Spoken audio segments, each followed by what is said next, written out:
listening to The Joe Cronin Show. The Joe Cronin Show. The Joe Cronin Show. I hope you hang your mother. This country sucks! This place sucks! CNN masturbated all fucking day.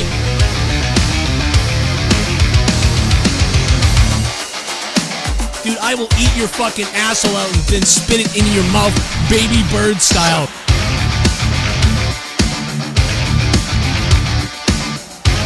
Who wants to go? Call the show. I'll fuck your ass!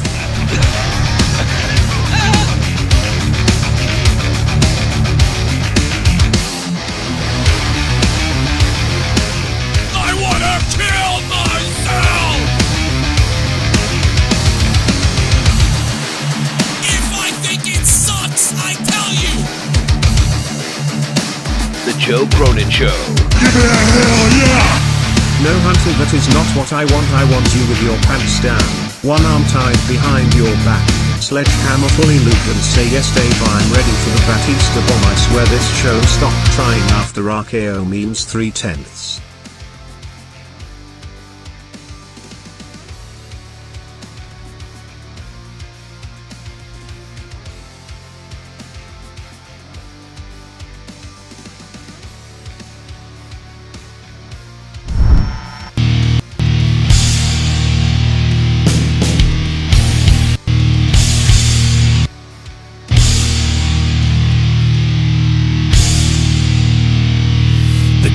Kings.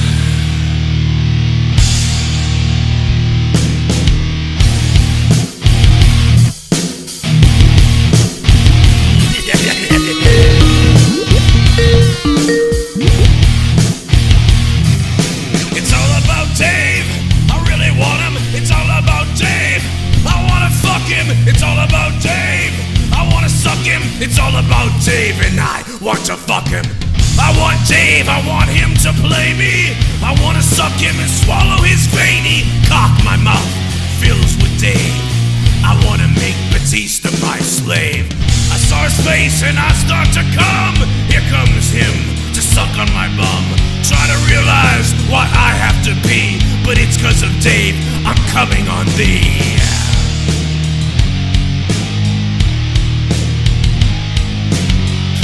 Dave, I wanna be his slave, I wanna suck his ass, I wanna die in a grave.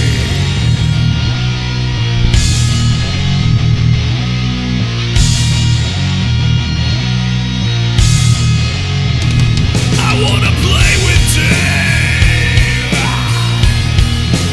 I wanna play with Dave. I want to play.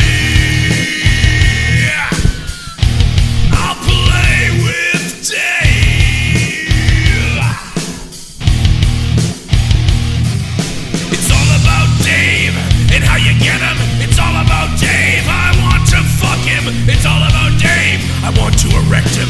It's all about Dave, and I'll give him my cock. I want some Dave.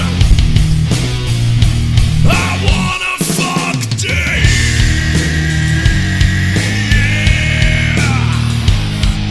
I want Dave Batista. I want Dave Batista inside me right now.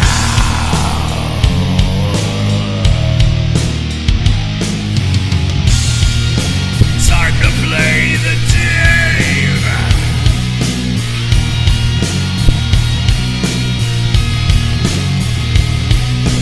Time to play the Dave. Time to play the Dave.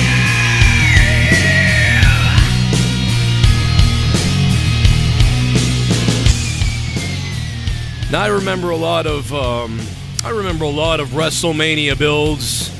There's been a lot of WrestleMania builds in my lifetime, man. But never one as piss poor as this. In fact, it's funny because I just started this show with a mockery of the Triple H and Batista thing, which is probably actually one of the better builds, to be honest. Or one of the... Well, Not really, actually. Let's take that back. It's not been good. But this tonight, Triple H's promo is actually one of my more favorite things of Raw tonight, even though it was discombobulated and incoherent because we all had to hear from Triple H, you know, what Batista said through a letter, which, you know, basically Batista, you know, I almost wonder if they just were like, you know, let's not have him on TV because goddamn he was terrible. Because I want it! And maybe they were like, you know, this guy is an actor in movies.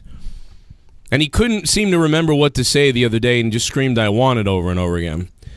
So, I don't know if that's Batista. And, you know, some people can't act live. You know, it's different. But, WWE spoiled the Kofi Kingston versus Daniel Bryan thing. Not that that mattered, really. But, you know, they did it anyway. So, just another thing to not look forward to tomorrow, although we kind of knew what was happening anyway. So, does it really matter? Are we really just nitpicking being stupid sons of bitches? I don't know. But the build sucks ass. I know that. Shout out to AEW, by the way, for scrolling past me on the Being Elite episode. That was cool.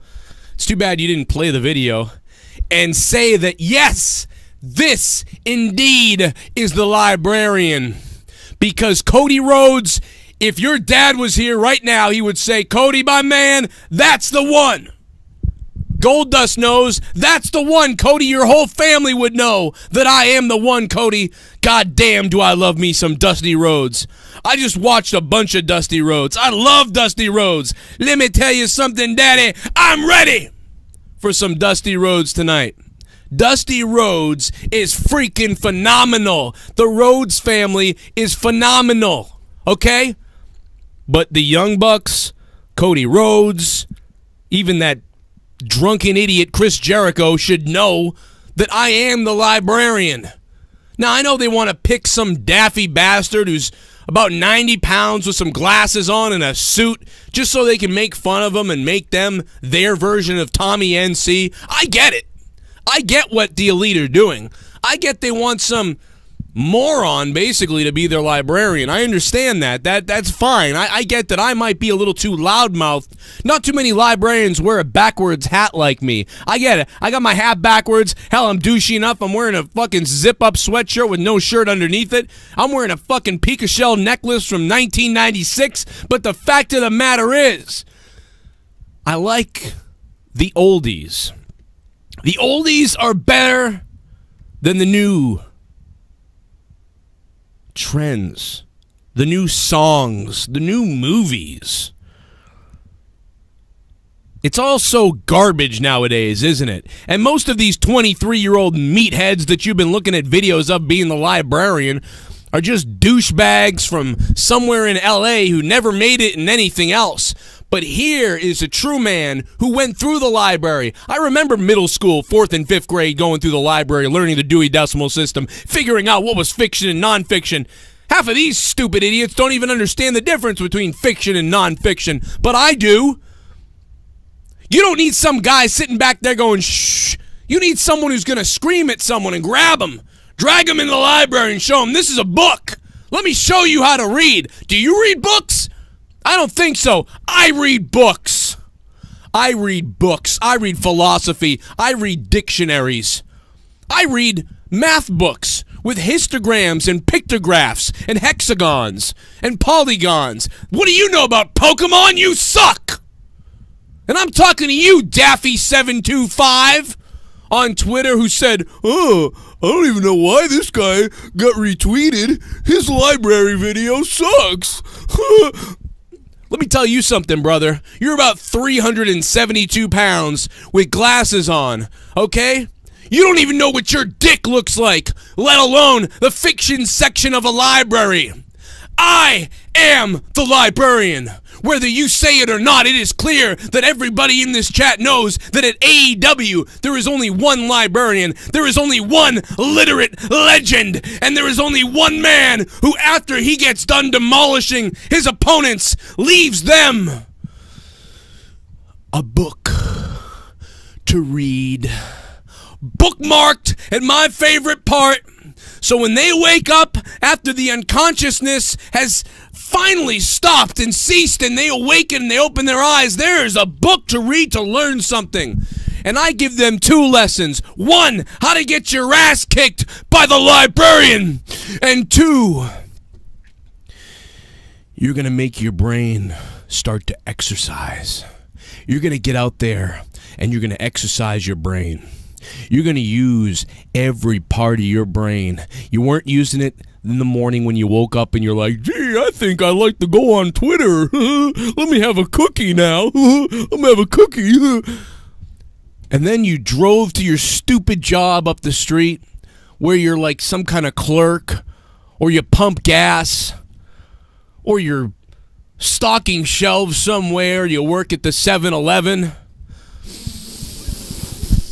But let me give you the 411 on your health, because sooner or later, and it's going to be much, much sooner, probably sometime before the year 2022, your ass is going to die of a heart attack, or a blood clot's going to break free and flow to your brain and exit you from this earth finally, so the rest of us don't have to look at your waddling ass anymore. I am the literate legend. I am the librarian.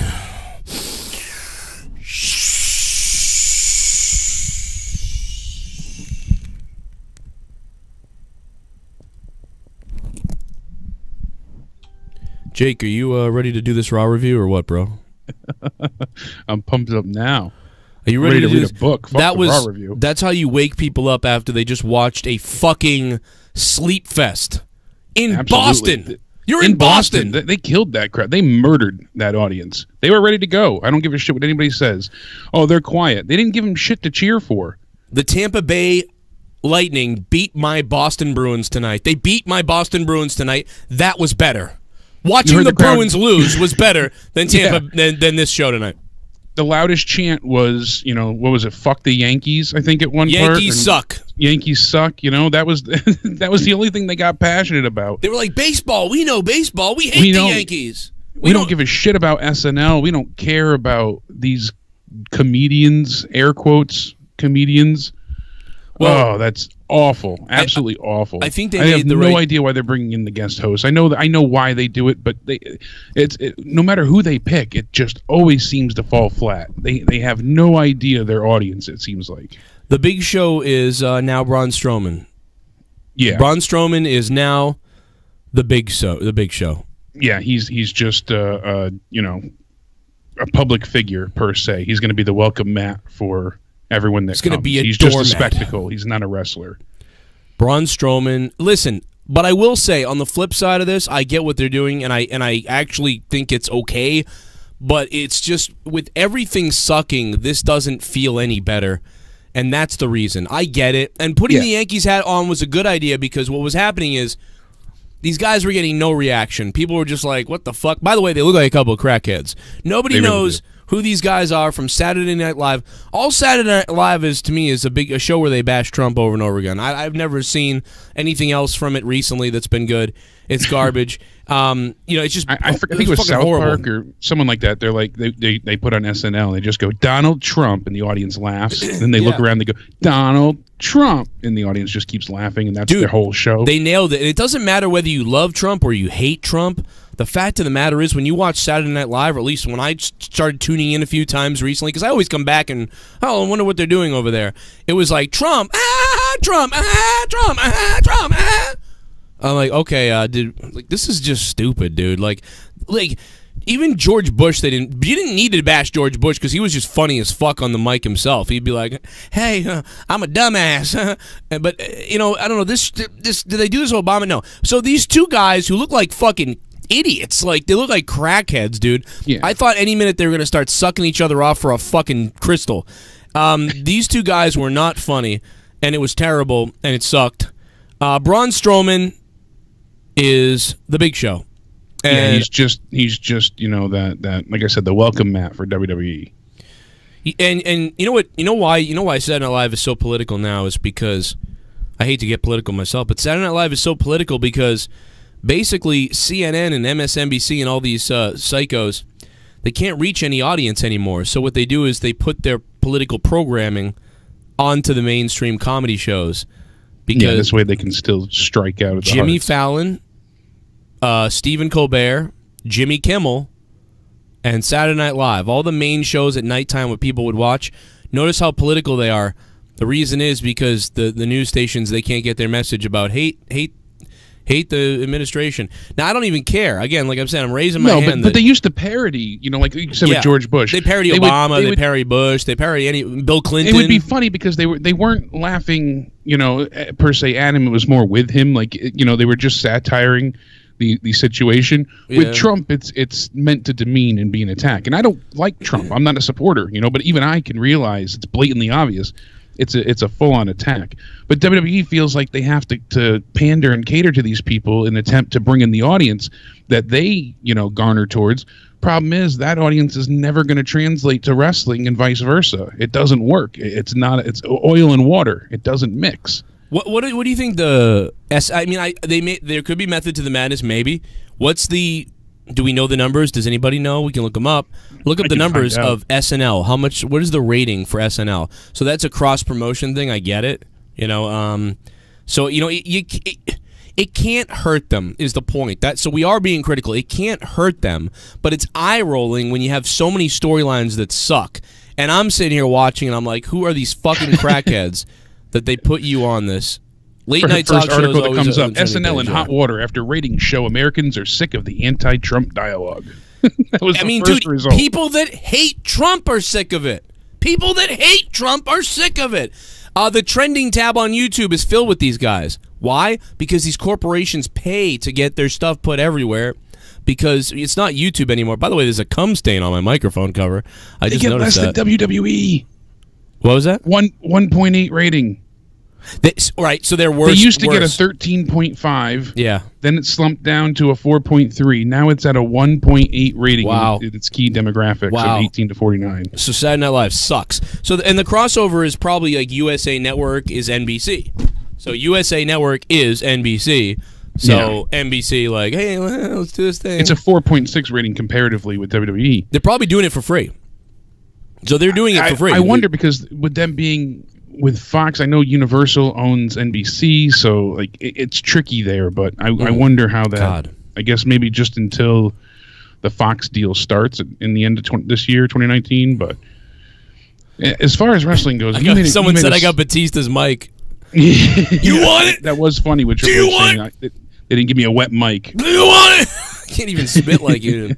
God damn it. I got to play a donation. Hold on a minute. Let me freeze you up. I'm going to pause you, see if I can get the sounds to work for you, Jakey. What's up to the people in the chat? Yo, let me hear you, motherfuckers. Are you awake after that Monday Night Raw? Don't blame it if you're dead. You might be. Super Chat Party.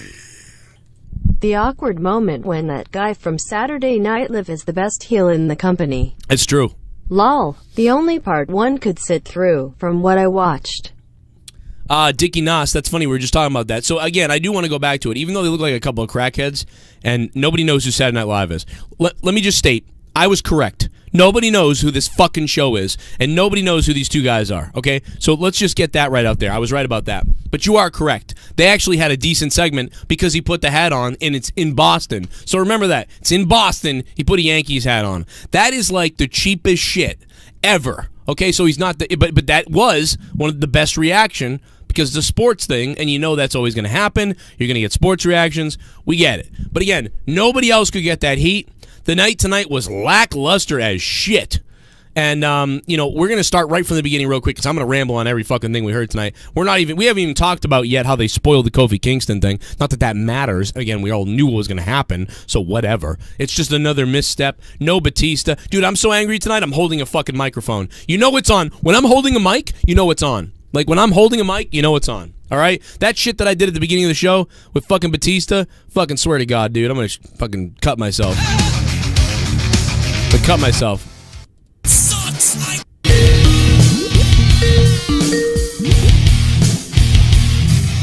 It's all about Dave. I really want him. It's all about Dave. I want to fuck him. It's all about Dave. I want to suck him. It's all about Dave, and I want to fuck him. I want Dave. I want him to play me. I want to suck him and swallow his veiny cock. My mouth fills with Dave. I wanna make Batista my slave. I saw his face and I start to come. Here comes him to suck on my bum. Try to realize what I have to be, but it's cause of Dave, I'm coming on thee. Triple H. I actually like Triple H's promo tonight. I don't like the decision to have a letter mailed, and again, this really doesn't help me too much to build on everything, because it would have been better if Dave had said it, or if Batista had cut a great promo the other night when he was here, and then the letter had come, I would have been like, wow, this is great. But because I feel like it was already lackluster to see Triple H have to read this letter thing, and lawyer, I don't know. But either way, Triple H was really good, so... now, I heard people complaining about Triple H. They were like, nah, that was draggy, too. I don't know. I liked that part. Might have been one of my favorite parts of Raw tonight, but... What did you think about that Triple H promo, Jake? And also, can you hear the song? Yes, I can. Yeah. And it was... It just reminded me of a certain somebody with a cease and desist letter, you know? Yeah, I thought about that too. Exactly what it felt like. Like, you can't talk about me. It was well needed in one sense for what he said, but it's been a shit angle, yet it's been intriguing. It's so weird because it's like this ugly amalgamation that you can't stop looking at. It's a real train wreck. Mass casualty situation where you're like, oh, there's so much blood, but I can't look away. That's how I feel about this angle. Like, I was interested. I want to see the end result, but how they got there is just not great. And sadly, I like Triple H on the mic. Batista's never been great with promos. He's had decent moments. He did better when he did, the one silhouette spotlight, put all the attention on me towards the end of, I think, 2009, when he was going against Cena and Randy Orton, towards the end. That was good for him, but all in all, he's never been great with promos. And you think about, you hit the nail on the head earlier with him saying about, him acting. You get multiple takes. You get, infinite chances. If you don't like the way that sounded, you didn't sound great, you get another shot. When it's live, he stammers, he stutters, he forgets what he's going to say. So it's just really hard to convey a lot of emotion without overacting and him spitting on the mic and reaching and forgetting his lines. So what would have been better, Jake, would have been if he attacked Ric Flair or attacked somebody and then said, give me what I want, Triple H. You know what I want. I want you at WrestleMania. Give me what I want, or I'm going to hurt people that you love. I'm going to keep hurting them. And then if Triple H says, okay, all right, Dave, fine, let's go. You want it, WrestleMania. Here we go. Blah blah. All right, cool. But then what would have been cool is if Batista then attacked somebody else. Yeah, we said like X-Pac or even, HBK because he's there in the back as well. They could have done something like that where he beats the crap out of Shawn. I don't just want the match. I want you to put your career on the line, and I won't stop. But here's the other thing, Jake. What would have been cool is if he read this letter like he did tonight at the beginning of the show. And he was like, wow, now and just minus the career on the line. And basically the letter says that Triple H can't touch me until WrestleMania. Let's keep things fair. So that's what the lawyer's letter says. You can't touch me until WrestleMania. So okay, that makes good sense. So now Triple H is like, okay, fine, Dave, I can't touch you till WrestleMania. Then, in the middle of Raw, something like that, Batista attacks again. With whatever it is. We talked about X-Pac, we talked about multiple people, Kevin Nash, whatever. And Triple H is like, flipping out. You said you wanted the match at WrestleMania. What the hell are you doing, Dave? And that type of thing. And Dave's like, oh, well, Triple H, I wouldn't attack your buddy here, Sean Waltman. How's your arm, Sean? Oh, look, hey, Triple H, I got good news and bad news. The good news is you're okay right now. The bad news is little Shawnee 123 kid here has a broken arm, and I don't know if he's on the WWE payroll. I don't know. Do they pay for that sort of thing? Maybe I'll break the other arm. And Triple H is like, what the hell is blah blah? And then Batista's like, I want one more thing from you, Triple H. Put this on the line. And then he does it again, the next week. And now he's like, put your career on the line. And he just keeps adding shit. And he's fucking playing Triple H to the point where Triple H is fucking losing his mind. And, the announcers are like, the mind games right now. And then, someone's like, well, it's more than mind games. He is physically assaulting Triple H's friends. Let's face it, what if he attacked his family. Stephanie too? Yeah, what if he not hit her, but like he kept backing her into a corner, and she ends up like not looking behind her and falls. You know, this way he doesn't put his hands on her, but she still got hurt because of Batista. Yeah, because I know they have a hard time with man-on-woman violence and things like that. So you don't have to have him outright assault her, but he gets in her face and she keeps backing up, and then she trips and falls and gets hurt. You know, you could do something like that. It's not like the old days where you can DDT her like Randy Orton. But then he could have even just said, you know what I mean, like, yeah, put that on the line and whatever else, and then Triple H is like, Dave, I don't have to do that, and whatever. And he could have said, well, do it now or next week I'll be in New Hampshire, something like that. Ooh, that could have been really good if he said, like, do it, give me what I want now. Or, and he's like fucking holding X-Pac or Sean, and he's like, give me what I want now, or I might just have to take a trip next week to New Hampshire. See? And I died laughing, too, with him saying that he wants to move the date of WrestleMania. Yeah. Because it would work better for his film. Like, all that. It was perfect. Triple H's retorts about the wet mic and things like that. It's funny, but it shines a bad light on how awful Batista's promos have been. So it's a dual-edged sword there. It was smart and it was funny, but it also wasn't funny because even though it was funny, the Triple H made fun of it because it was kind of funny that he made fun of it, but also it wasn't because we had already heard those jokes for so long all week. Yeah. For weeks. With the Spice Girls and I want to give it to you and the video I made and everything. Like, we all just were laughing at the I want it thing for so long that, like, now when he told that joke, it was kind of like, although it was lame kind of, but it wasn't. I mean, it was cool that he did it and he acknowledged it. That was kind of funny, but it was still kind of like half lame in a way because that's like, no, that joke was 2 weeks ago. Now you're doing that joke now? What the hell? Yeah, it feels like the easy way out. Cynical made a great point in the chat, too. He said, Triple H is just getting over the shoulder injury. He needs smoke and mirrors for this match. He's done with or without the Saudi deal coming up. And we don't know how ring-ready he is. That's a great point to be considered as well. So we have to see how, they'll be able to keep up with each other. Well, we don't know what they have planned. But one thing, and I'm not, Nostradamus, I can't predict things. I just read the news. It doesn't mean I always believe it's going to happen, things like that. But if you notice, everyone feels like they got, so much foresight when it comes to things lately. All I said was simply, I heard it's going to be a career match. I had heard this, a month ago when this whole build started.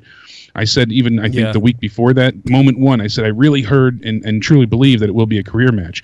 I had several people. I was trying to find DMs because I thought it was funny. Yeah. Oh, you fat bastard. You don't know what you're talking about. You should, all this shit. Well, that is true. You don't know what you're talking about. Come on, but in Connecticut, I hear you. But, then the shit like this happens, and it's like, I hate to say I told you so, but now that it's actually happening, I kind of wish it wasn't. It made sense, but with the build that they've had, it doesn't quite fit. It could have been so much more. Yeah. And I think as well, because you got me hyped up when we were going back and forth talking about, well, Vince has been doing all these awful things, Jake, and it could be for power. And why didn't he blame Triple H and say, these people have no idea what you cost me? Yeah, I did win a world title, and I did win this and that. But you were the reason why I didn't come back multiple times. You're part of the reason why I had to leave this company. And all that stuff is behind the scenes and all that stuff. And then he could say, basically, Triple H, what I'm saying to you is you ruined my career. And Triple H was like, ruined your career? You're like a movie star now, Dave. Yeah, I'm a movie star, but I could have been a movie star and been the world champion at the same time. And you ruined my goddamn wrestling career, Triple H. And I'll tell you something, Triple H. At WrestleMania, I want payback for that. I want your career. I'm going to ruin your career because I'm going to take what you love from you like you took from me. And then you'll have to go and try to become an actor. I'm going to take it from you, Triple H. I'm going to take everything that you love, and I'm going to take it, and I'm going to flush it down the toilet at WrestleMania when you put your career on the line. Put your goddamn career on the line because I want to pay you back. And I can't wait to be the guy who said, I ended Triple H's career. You call it evil. You call me the bad guy. I call it payback. I call it justice. Fucking A. Why couldn't he say something like that? Anything close to it. And I would have been, he could even bring up Triple H's failed acting career, everything that he's done that's been awful. You know, just starting with the chaperone onwards, Blade 3, all that shit. Come on.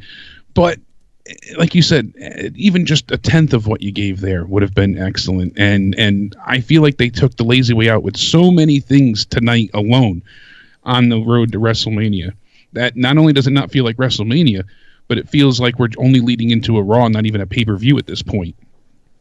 I know that people are saying... Somebody in the chat is WWE. They wrote, stop this and watch us.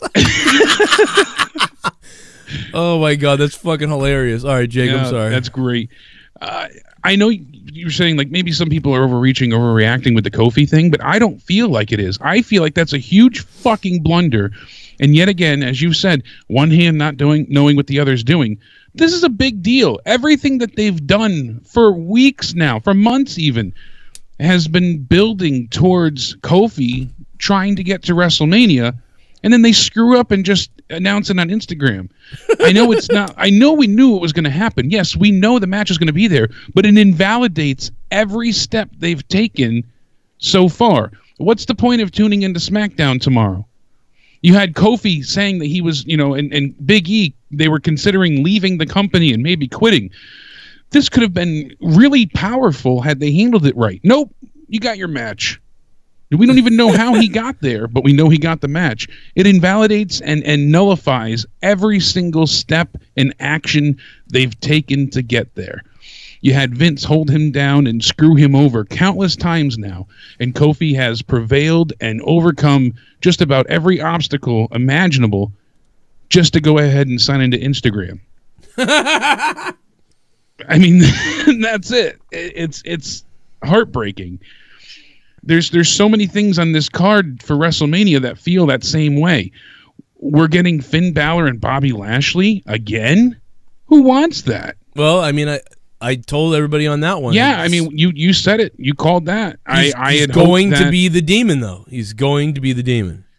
Seems that way. This way he gets the job done. I mean, next week we have to see. But it will be a surprise. It will be a surprise that he's the Demon. Yeah, that they won't announce that. You know, that'll just be what gets everybody to pop at Mania. Now, next week we have to see Ronda, Becky, and Charlotte team up. They got to team up and find a way to work together against the Riot Squad. And if they don't work as a cohesive unit, then, Mania will be in jeopardy. It's just the whole beat the clock challenge was ridiculous tonight. Charlotte's definitely there now just to eat the pin. And the best news I heard all day is that next Monday is obviously April Fool's Day, April 1st. Ronda Rousey wanted to come out and say, I'm pregnant. And now the main event is no longer the main event because I'm out of the match and I relinquished the belt. And then she called Paul and said, hey, let's do an April Fool's Day joke on Raw. I'll say I'm pregnant. The women are no longer the main event at WrestleMania, and I'm out. And then at the end of the show, we can say April Fools. He called her back immediately and said, yeah, great idea, but they're going to announce it to major outlets, so we can't do your April Fool's joke. Come on. That would have been immediate. That would have been explosive. But that would have been hilarious if at the beginning of Raw she came out and was like, I'm disappointed and I'm upset and I'm angry. I mean, honestly, though, I think people would have picked up on it. Like, I almost feel like... Maybe, but why not try it? And then she could say, it's more than just an April Fool's joke, because she can say, well, now that I'm out of the match and I'm pregnant, they're not the main event. I told you it was all about me. Like... if she did that, I would know it's fake. If she just simply said, I worked really hard for this, guys. I worked training for a year. I know you all don't like me right now and whatever else, but and to really say it and to say, well, main event will still go on. I don't know what they're gonna do yet. Vince hasn't told anybody what's going on yet, but I won't be involved, and I'm gonna have to relinquish this title. And it breaks. I know you guys were looking forward to it with me being in it, maybe, or maybe you weren't, but it breaks my heart either way. This is as real as it gets, and. I'm just crushed right now, and I'm sorry I'm not going to see you guys for a while. I'm very happy. Personally, I'm very happy, so happy, and this is amazing. But, it's just, and that's what it is. I am happy, and unfortunately, I feel bad for all you guys, though, that I'm not able to compete, but obviously you can understand why. We don't want to hurt the baby. Yeah, a little fake sympathy. And then if people like that would be how you get the heat. If people cheered you, then all of a sudden she got them to cheer her, and she was like, "Thank you," and I promise that once, I can't promise 100%, but if everything goes with the birth, and I want to get to know my son or daughter for a little while, and I'll have to decide however long that is from now whether I want to try this again. And I hope you guys remember me if I give it a try at that time. And just follow me on Twitter, I guess, for the updates. And I love you all. Thank you. I'm sorry that you won't get to see me at WrestleMania though. And then boo, or they're like cheering. They start clapping for her. Then they're clapping a little more as she's walking back, and she's crying probably. And dude, if she came out at the end of the night and just went, "April Fools, you fucking idiots," that would be pretty fucking funny though. I don't know if they could pull that off, but that's funny. Let me play another donation, Jake. What was your thought on that though? You think that's funny? I think that's hilarious. I mean, the whole thing would have been spectacular. God damn, that'd be funny. I think it'd be hilarious. I'm sick, dude. I think that would be funny shit. Super chat. Who wants bleach shots? Yeah. I'm serving. Raw 4/10. Pass out the bleach, baby. Casey is raw. What's up, Casey is raw? Thank you for the donation, man. I will take phone calls in a few minutes. I'll let you know when I open the lines up. Super chat. It's all about the cock and how you suck it. Thank you, the Pope jumped me. You like my lyrics? I appreciate that, man. Shout out to everybody who just joined Patreon again. By the way, record-breaking numbers of patrons are signing up. Thank you for that. Shit bomb. Especially after Corrupted this Other weekend. than Triple H saying I'm doing the job for the envelope, the rest of show was the devil's asshole. Can you say you actually give a shit about Mania? Well, at least we say okay, Fabe, that was cool. But fuck this show, Kurt Angle looked like a hermit pig. Wow. You see Paul Heyman, I said, is that Connor? Jesus. Did you just say Kurt Angle looked like a hermit pig? Harry Steve, thanks, man. Yeah, Connor Kurt did not look good. Did Connor get on camera today? Yeah, he was on behind Paul Heyman a few times. Oh, okay. All right, cool. What's up, Connor? I missed you, man, but I heard you were there. You've got a new subscriber. Juice Wayne Beats. What's up, Juice Wayne Beats? What type of beats you got, man? Have to go check those out if you got good beats. I'll have to sing a weird song over them or something like that. They better be good. Okay, so let's let a couple more play actually first. Yeah, keep them coming in. We don't get too far behind. What the fuck the point is, Vince? What the fuck the point is, Vince? What the fuck the point is, Vince? God, I just love the road to WrestleMania. Don't you guys? I just love seeing the same fucking matches and the same boring ass segments every week, with absolute no progress towards Mania. But hey, we get the SNL dumb fucks in the Battle Royal. Kill me. 2/10.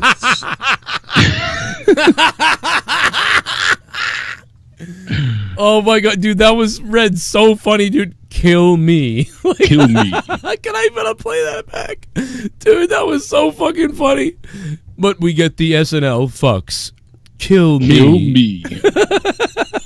With absolute no progress towards Mania. But hey, we get the SNL dumb fucks in the Battle Royal. Kill me. 2/10.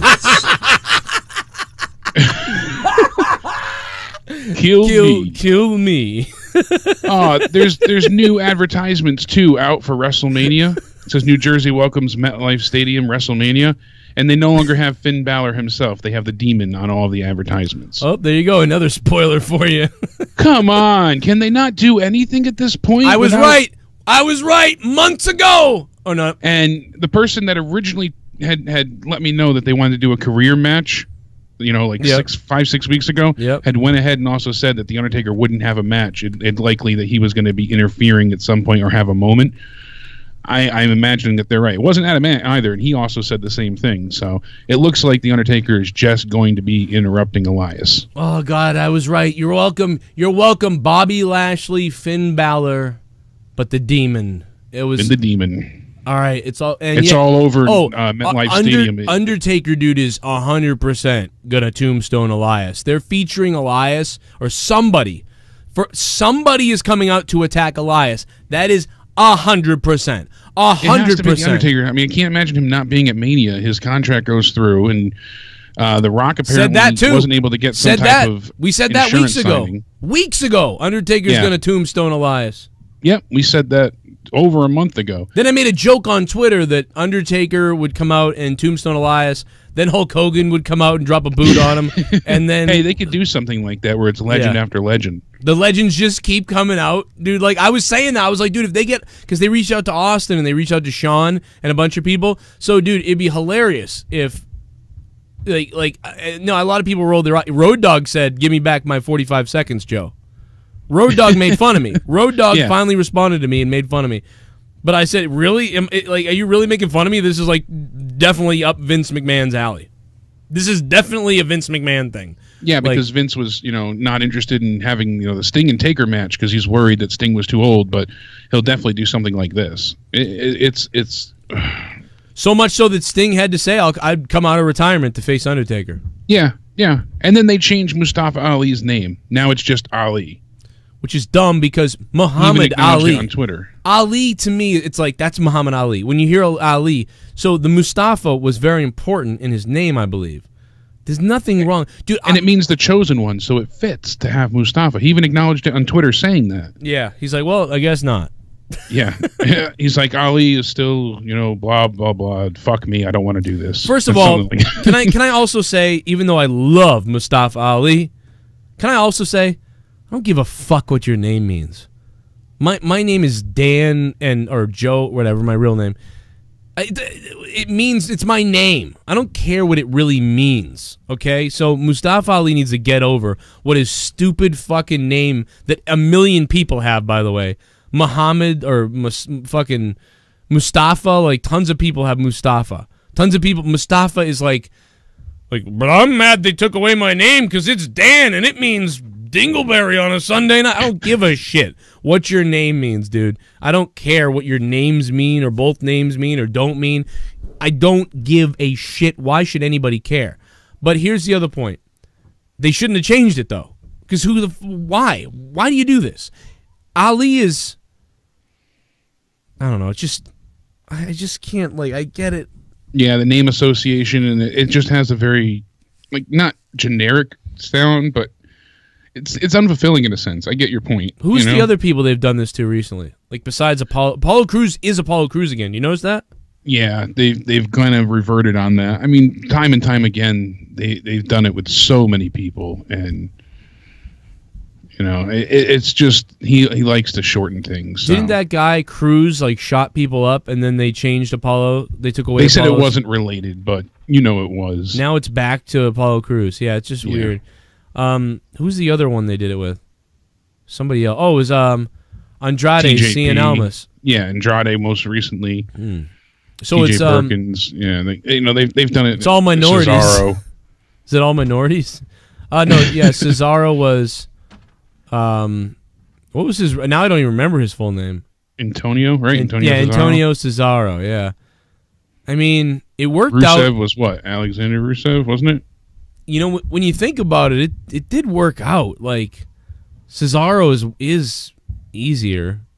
Antonio Cesaro. Yeah, sometimes it's justifiable. Other times it's pure nonsense. So Andrade, I don't like the whole name. You can still just refer to him as Andrade, but the Cien Almas part, I feel like, I don't know, that it signifies. Well, I just don't get why you don't say guys, try to just call him Andrade. You can say Andrade Cien Almas, but try to stick to Andrade. Why not just say that? Just tell the announcers. Try to just say Andrade, mostly. You don't have to say his whole name every time, and that's about it. Why go to, let's chop it off? Anyway, it doesn't bother me that much anymore because they just do it. People, every time they do it, everyone's like, oh my God, no. It's really? You're surprised? It's not a huge gripe, but it's still just a bit ridiculous that's what they're focusing on. Did they change the Heartbreak Kid Shawn Michaels to Sean? Did they change Stone Cold Steve Austin to Steve?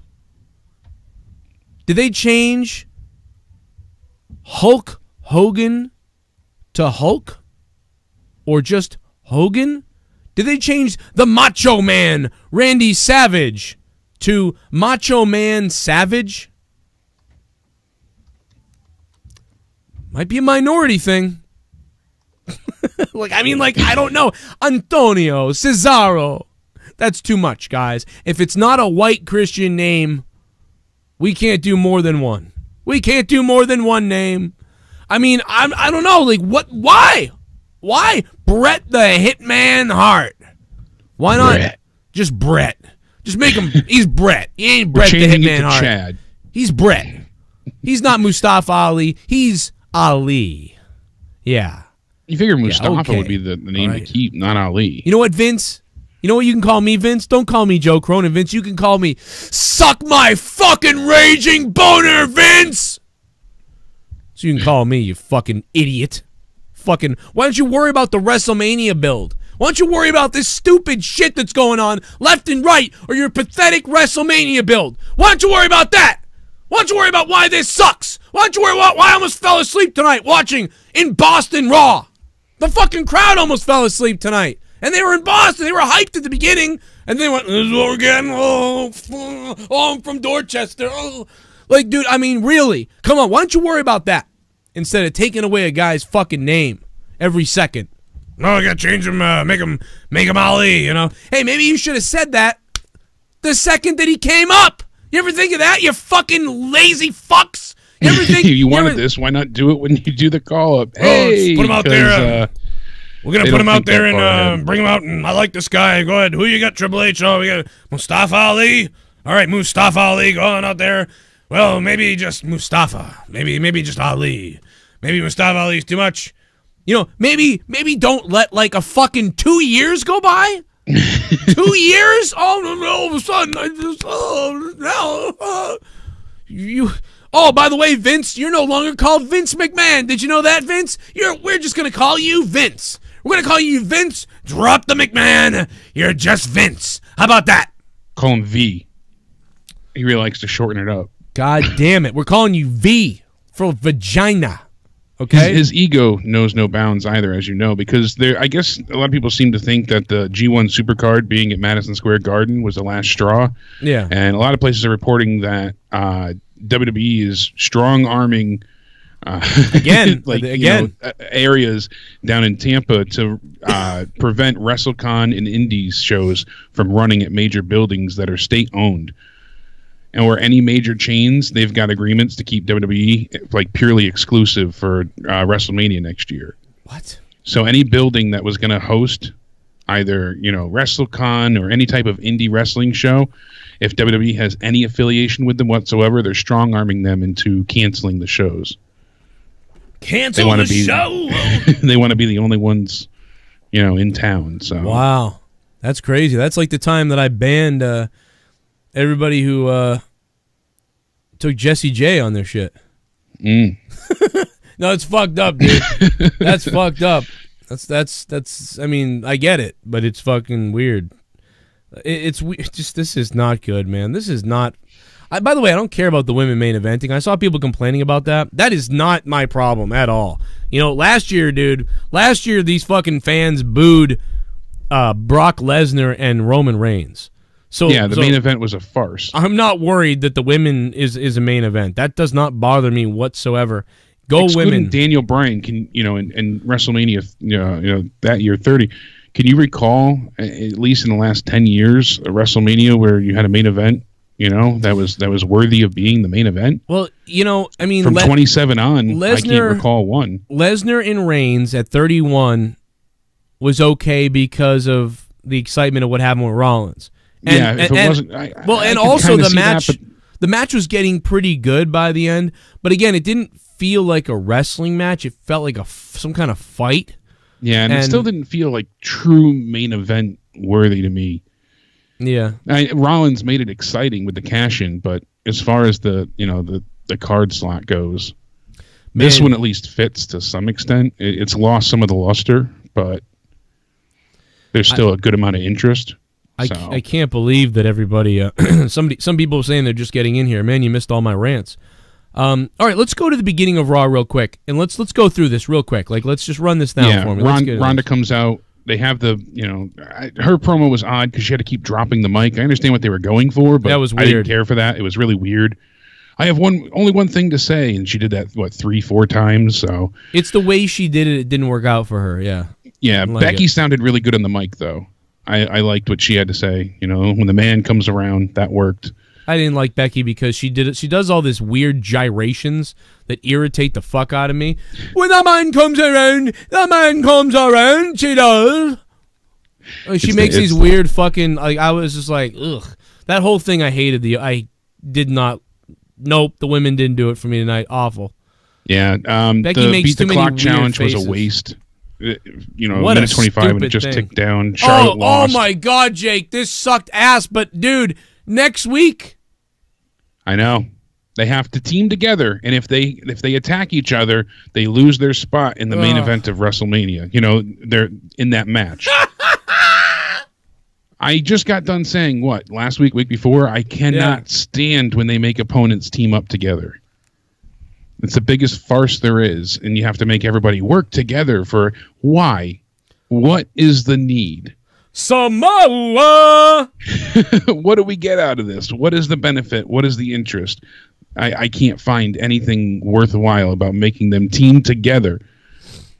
It's asinine, especially knowing that, you know, Ronda's a heel, too. It's not like they're all faces and kind of okay with each other. They can't stand each other. You know, you have Charlotte, who's a quasi-heel. I don't know. It's weird. She's a heel, but doesn't always feel that way. The whole thing's just a mess, but there's no need for it. The Beat the Clock challenge tonight was a bunch of shit. I understand it was just to get Becky over, but they made it baffled me because they had Charlotte attack Becky, and then Becky was still able to win, so they made Charlotte look really weak. I don't know. It was a hot garbage. The only thing that I thought personally was good was Becky on the mic. I do see how she's very over animated, though. It's kind of the Irish thing. McGregor does it. You know, a lot of people with the arm flailing and the movements, the head. Yeah, but like when McGregor does it, I believe him because he's got a different type of tempo and flair to himself. I just believe him. Like Becky is even Balor. I believe Balor. I don't think he's the best on the mic, but I believe him. Becky's got this cringy acting or something. It's weird. I don't believe, it's like I like her, but then she's got this weird, I don't know, I can't explain it, but it was goofy. Like, and it was like taking me out of it. See, when Ronda starts screaming she's going to smash someone's head, I'm like, damn, that's awesome. When Becky starts screaming a lot of times, it's like, I'm not sure. Like the night that she beat the shit out of everybody with that chair and they invaded, that looked awesome. And then when she was standing up there bleeding, that was pretty awesome. Because she seemed like she was a badass and real to me. But, like, I don't know, man. A lot of times, I've said this for years about Becky, though. When people are like, I love Becky. And I'm like, you do? I don't think she's very good at speaking.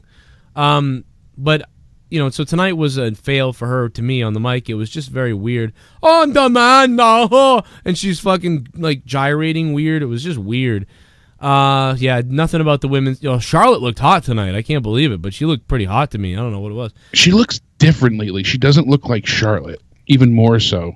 I don't know if she's had even more work done or just the way the makeup is. It was just she was wearing pink is what it was. She was wearing these like pink outfit. I don't know. It's not just the outfit. I'm saying her face, though. She looks even more different to me. Yeah.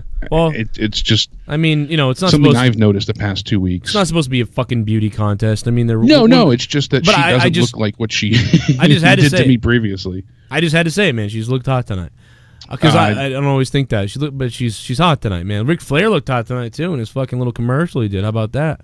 Woo! Yeah, there was nothing on the line though for this. I don't understand why have the Beat the Clock challenge when it's just for bragging rights. Yeah, I mean, you know, they're all competing with each other.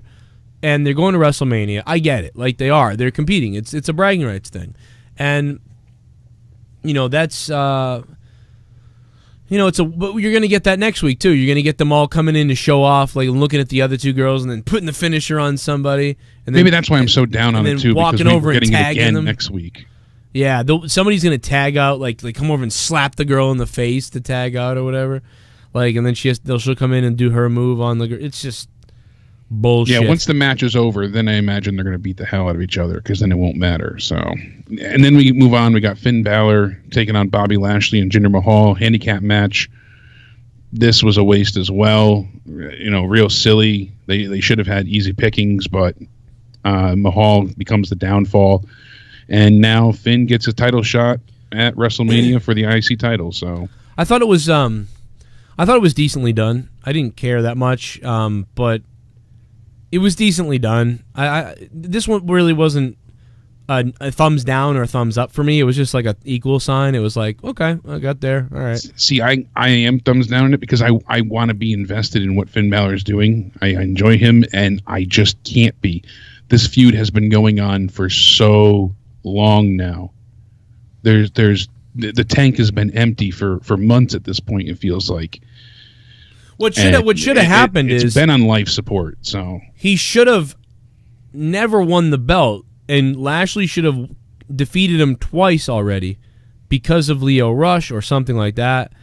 And again, Finn Balor could have said, at WrestleMania, something's going to be a bit different. I'm going to have a Damon, yeah, he should not have won the belt from Lio Rush. That was a very odd stipulation and way for him to win it. Because he didn't beat Bobby Lashley. And granted, yeah, you haven't beat Bobby Lashley and again, to win the belt. There was but no they're opponent. Not focusing on that. You said this the other week. Again, there was no opponent for Ashley. What if Finn lost tonight? All of a sudden, there's an opponent next week?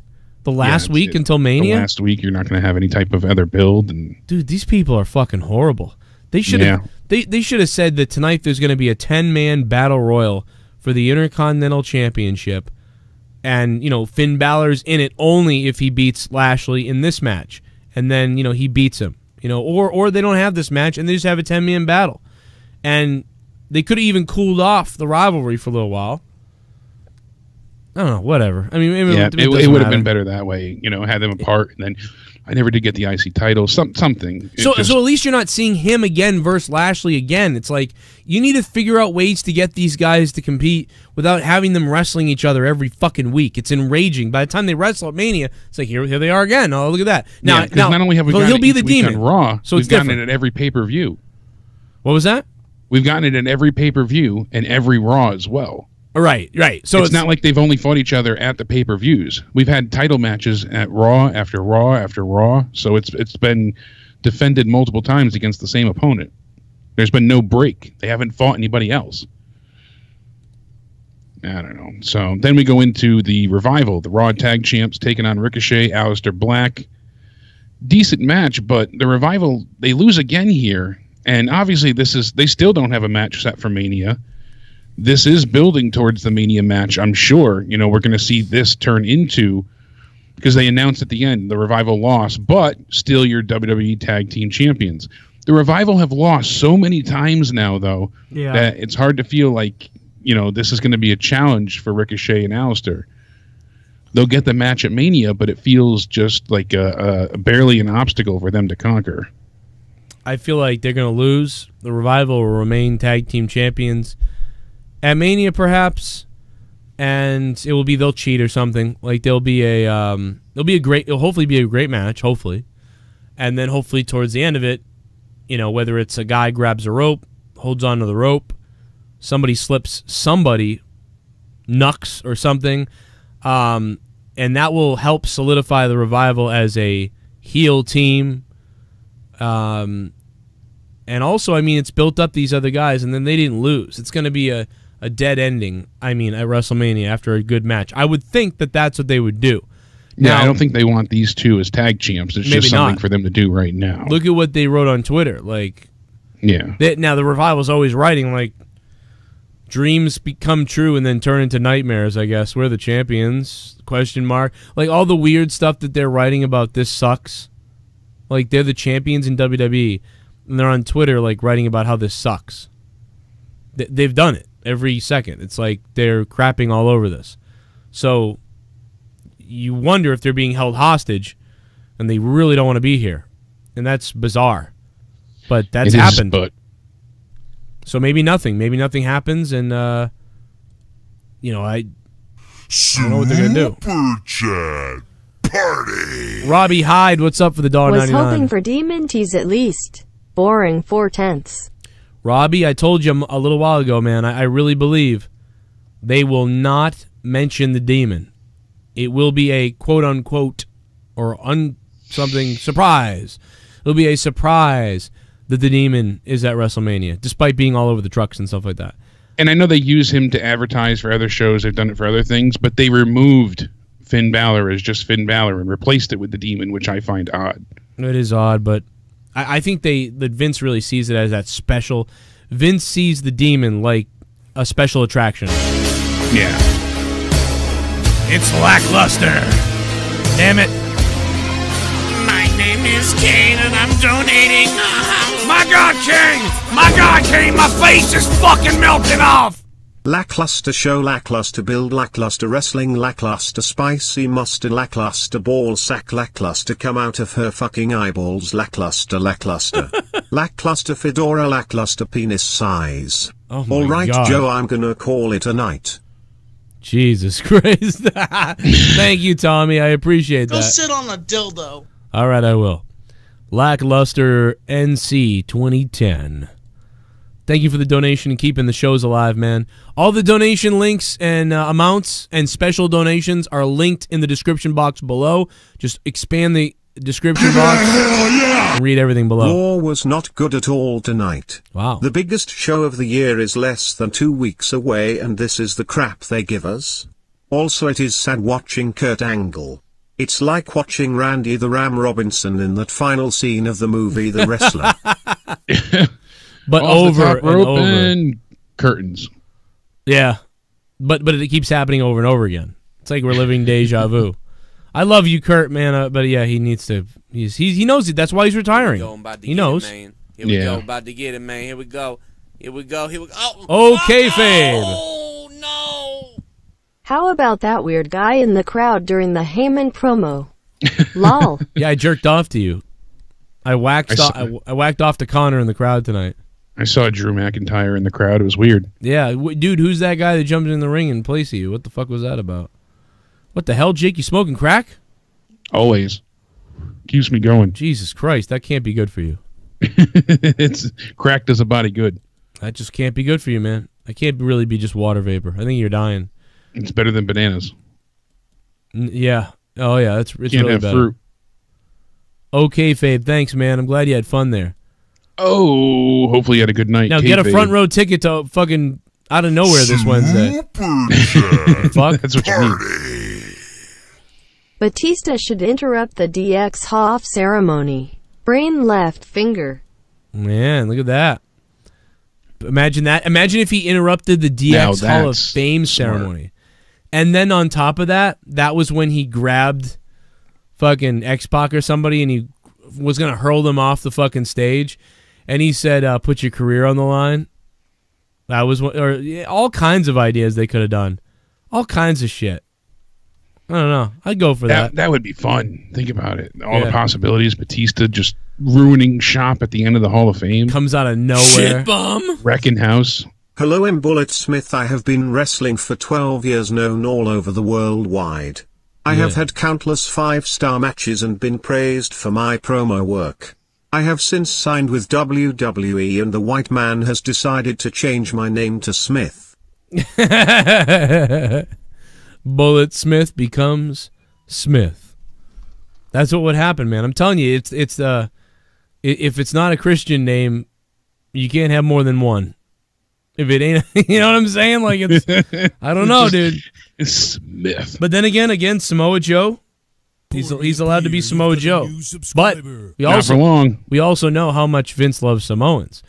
Steve Ooh, good point. sees Didn't drama say and that. archives. Thank you for subbing to the channel, man. Appreciate it. It's just for what's his name to say Samoa. You know, that's what Vince likes. Samoa. I can't believe Vince allows that. I feel like he would hate that. Well, look at throughout the history. He likes when people over enunciate. Sol 6-anish. Superstar. I feel like he fired that guy because of that. Thank you for the subscribe, man. I appreciate that. Tony. I thought I heard that he didn't like that. I thought that Vince had said that he hated that. Oh, really? Or that I never somebody heard said that, but Vince hated Here we that. go. I'm about to get it, man. I'm not kidding. Here we go. About Oh, to I- get it, man. Here we go. Here we You can go. see Here it, we- but- Oh my God! Joe and Jake, I'm more excited for the G1 Supercard than WrestleMania, to be honest. I'm not, but ADTR, thank you, man. I appreciate the $5. But you know, I'm more. I'm wondering. You know, I mean, NXT last year was better than WrestleMania, so Is NXT TakeOver going to be better than WrestleMania again? Yeah. And just the main event alone. G1 might be better. Yeah, it's just like sometimes the storytelling isn't there, and it's a lot of flip over here and smash and flip.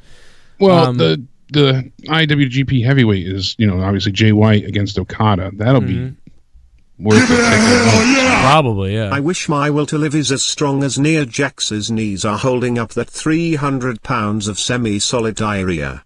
Ronda looking like a pissed-off redneck's girlfriend as always, and dear God, Renee, please, for the love of everything, shut up.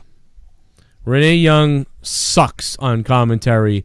Gorilla Strong coming down the aisle, weighing 485 pounds of solid muscle. Gorilla Strong! Shit bum! Thank you, Gorilla. Did you guys hear that Becky Lynch signed a new contract and is going to get bigger pay? I found this out from a few different sites. Joe Cronin and Jake DeMarco, you guys are doing great job like always and keep kicking ass. Jersey Rampage from Twitter. Thank you, Jersey. Yeah, thank you. Yeah, she's supposed to get a substantial pay increase, which rightfully so, because she was making so much less comparatively, so. Yeah. Yeah, you figure when she signed her last deal where she was on the card and how she was valued to now being essentially the top woman. It's, on SmackDown anyhow. She's going to make a shit ton of money. No sauce boys. We have Jay Lethal, Marty Scurll, Matt Taven. That'll be good. I mean, the whole card should be really entertaining. I'll be watching it. I mean, I'll have it probably on my other TV. I'll have both on because it's great to watch Hall of Fame with wrestling. So that'll be great. Plus, I want to see my buddy Taven. Super chat. I thought the same thing about Charlotte. Oh yeah, her looking hot. Thank you, man. Endal Peasy, what's up, Peasy? Yeah, I don't know, something about her. I think it was the pink outfit. I think that's what it was. She wasn't wearing the all black with the dark makeup. She doesn't look good with the. It's in my opinion. Yeah, and she always looks good, but with the dark makeup, that all black when it's real drawn out and she looks better like this. She looks hot. I skipped Raw. Only watched Triple H segment, which was good. Don't know how I feel going to WrestleMania with these shows. Will they ever get rid of Renee? Joe, can you shoot a Bret Hart promo on Tommy? That's a good idea. Maybe I'll do that. Maybe in a few minutes I'll do it. I'll call him a slob or something.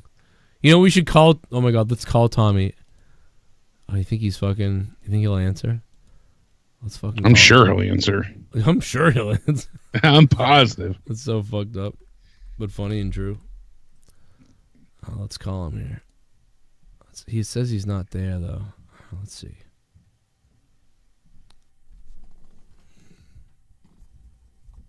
This will be good.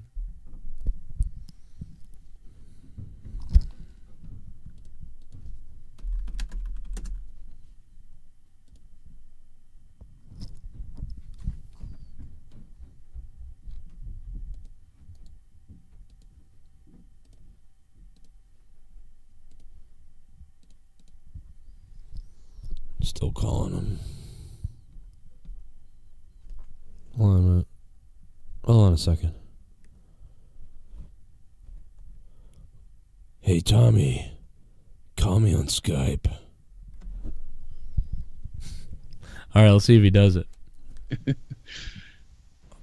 Anytime he's on, he usually picks right up. So it's not 2 a.m, so he can't call you incessantly yet. That's why.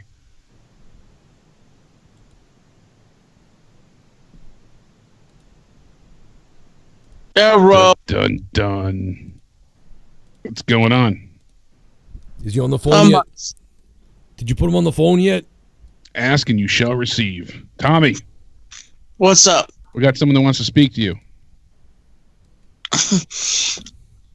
What's up? Go ahead, talk to him, Tommy. Go ahead, talk to Tommy. I know you want to talk to him. Go ahead.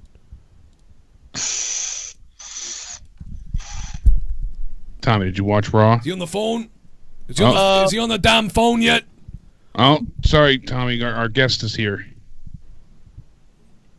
We got the one and only Bret Hart wanting to speak to Tommy. You know what, guys? I'm losing him. Hold on 1 second. Let me just bear with me a second here. I'm going to I got to get him back. Tommy, can you wait 1 second while I get him back on the phone for us? How you doing? Doing good. The lines are a little crossed in Man, are you Alberta, okay? Canada. Tommy, you okay? Yeah, I'm doing okay. Why? You look like you're spaced out, dude. Were you sleeping? Yeah, I fell asleep. Wow. Oh, man, I didn't mean to wake you up. I wouldn't think Gotta you'd be get some sleeping coffee now. into you.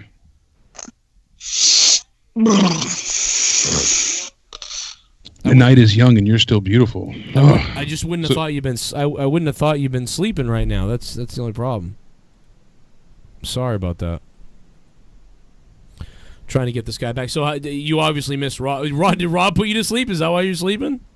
Yeah, Rob put me to sleep. Are you serious?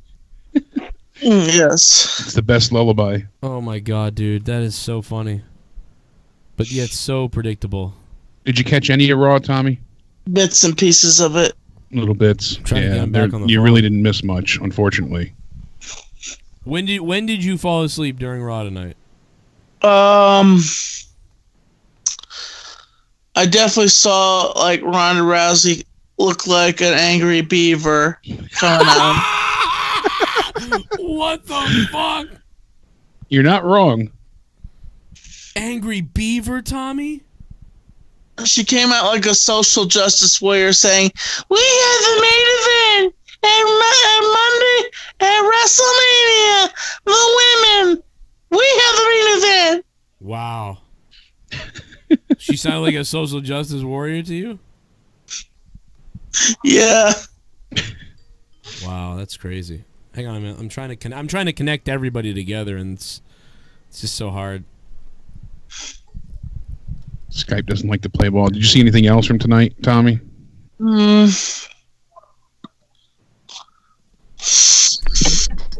Passed out mostly. You passed out mostly. Yeah. Yeah, you didn't miss much, unfortunately. So Is he on the phone? Hello? we got him. Is he there? He's there.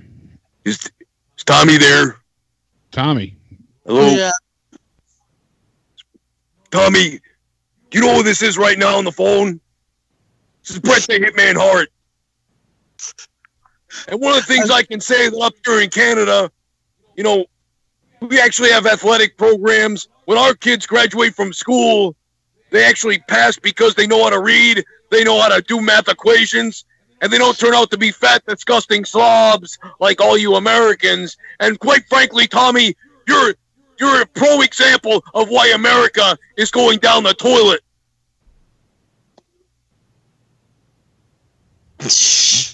You're not going to take that from him, are you, Tommy?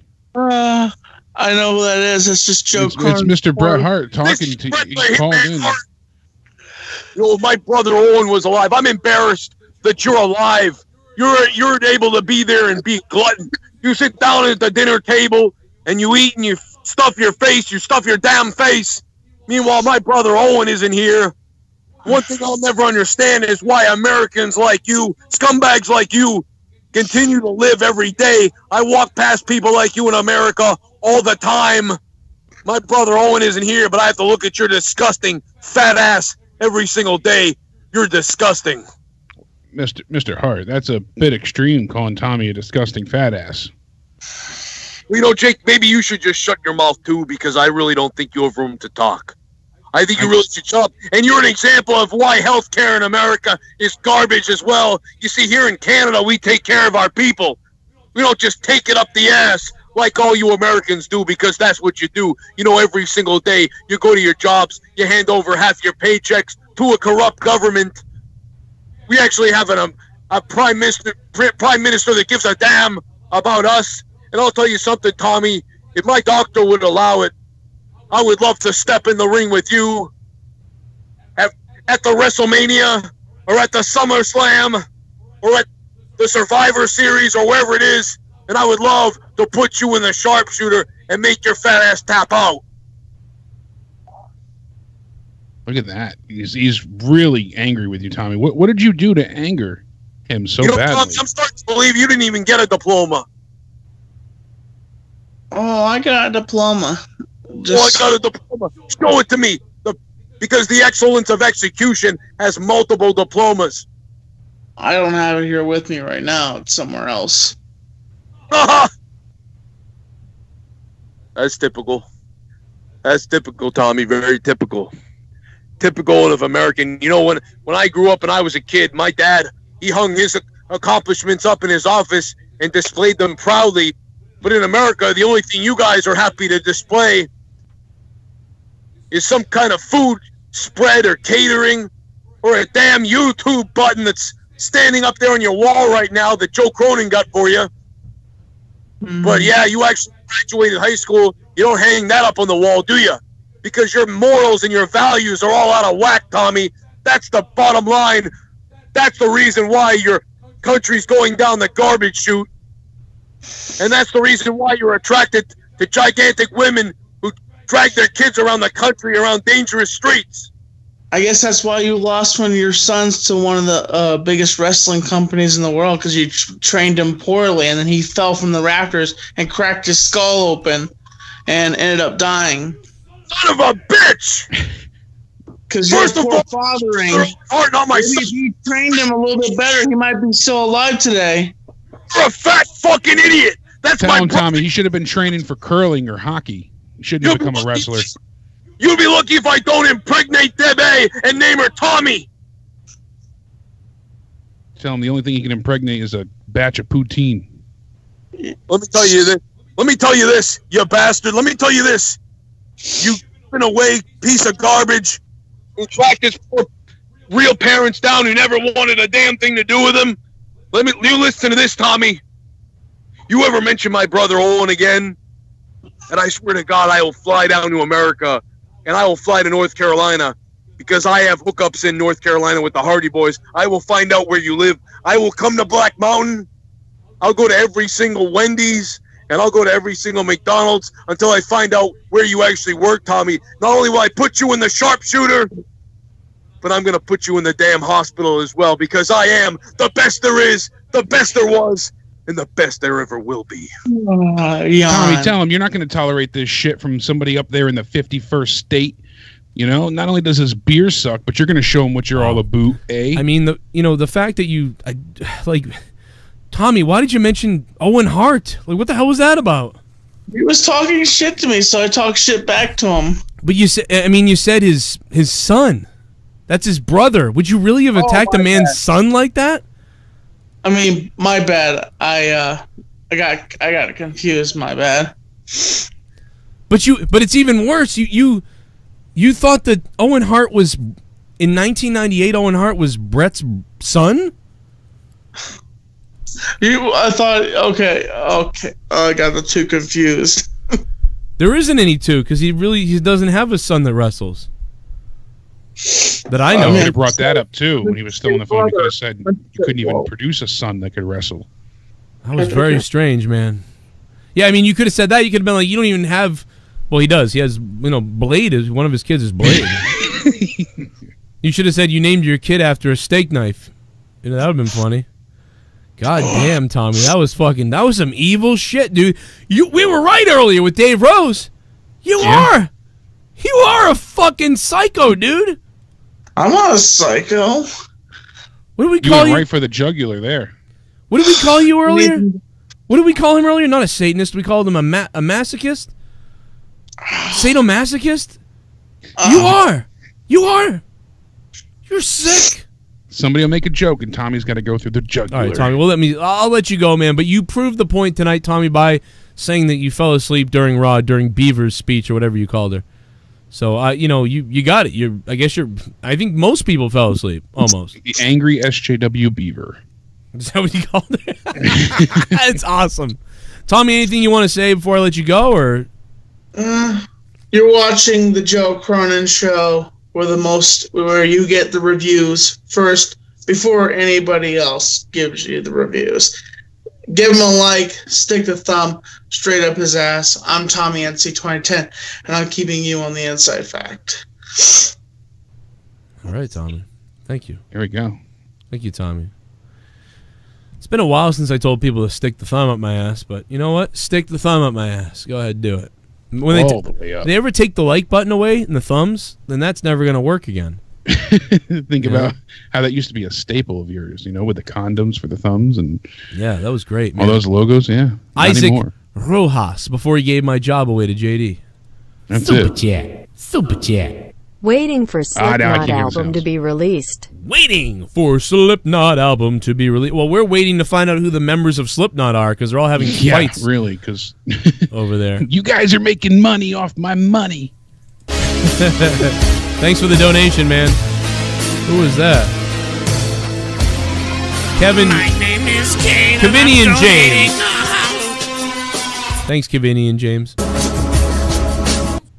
A couple things for you guys. One, did you guys see Nia Jax twerking on the runway at that fashion show? Fucking disgusting. I threw up in my ass, and also apparently I'm one of the many that is going to have their debut match at WrestleMania versus Brock. Nia Jax twerking on the runway. Ugh, God, I saw that. I almost threw up. That. That was bad. Ugh. It was like me trying to twerk. That's bad. We're just missing 9 Inch Nails in the background. Dude, I seen her twerking. I was like, whoa. What, they were in the background? 9 Inch Nails was... No, I said that. I whooped Santa Claus's ass. I stunned Santa Claus's ass. Let's beat. Go sit on the dildo. I stunned Santa Claus's ass. Steve Austin does what he wants. Yeah.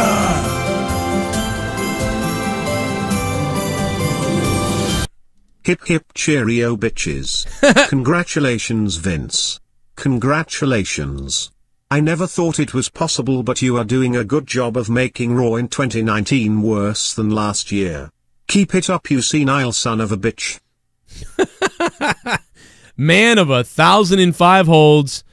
Thank you for that donation. And also thank you to Malibu Al and Kevinian James before that. Thank you guys for the donations, man. If you guys out there and you want to try one, feel free to try one tonight. Or Super Chat. Those work too. And Patreon. I got to go over to Patreon real quick and give the shout out to some of the new patrons real quick. Assuming Patreon's working. I know it was down earlier, which was weird. But let's see if it's up now. It's spinning. It's spinning. And it's spinning. Pledge by Ace Ventura, $2 a month. Thanks, Ace Ventura. And for the Punks and Kevin Polo, all pledging $2, weirdly. All the same amount. And shout out to that one guy, Jay.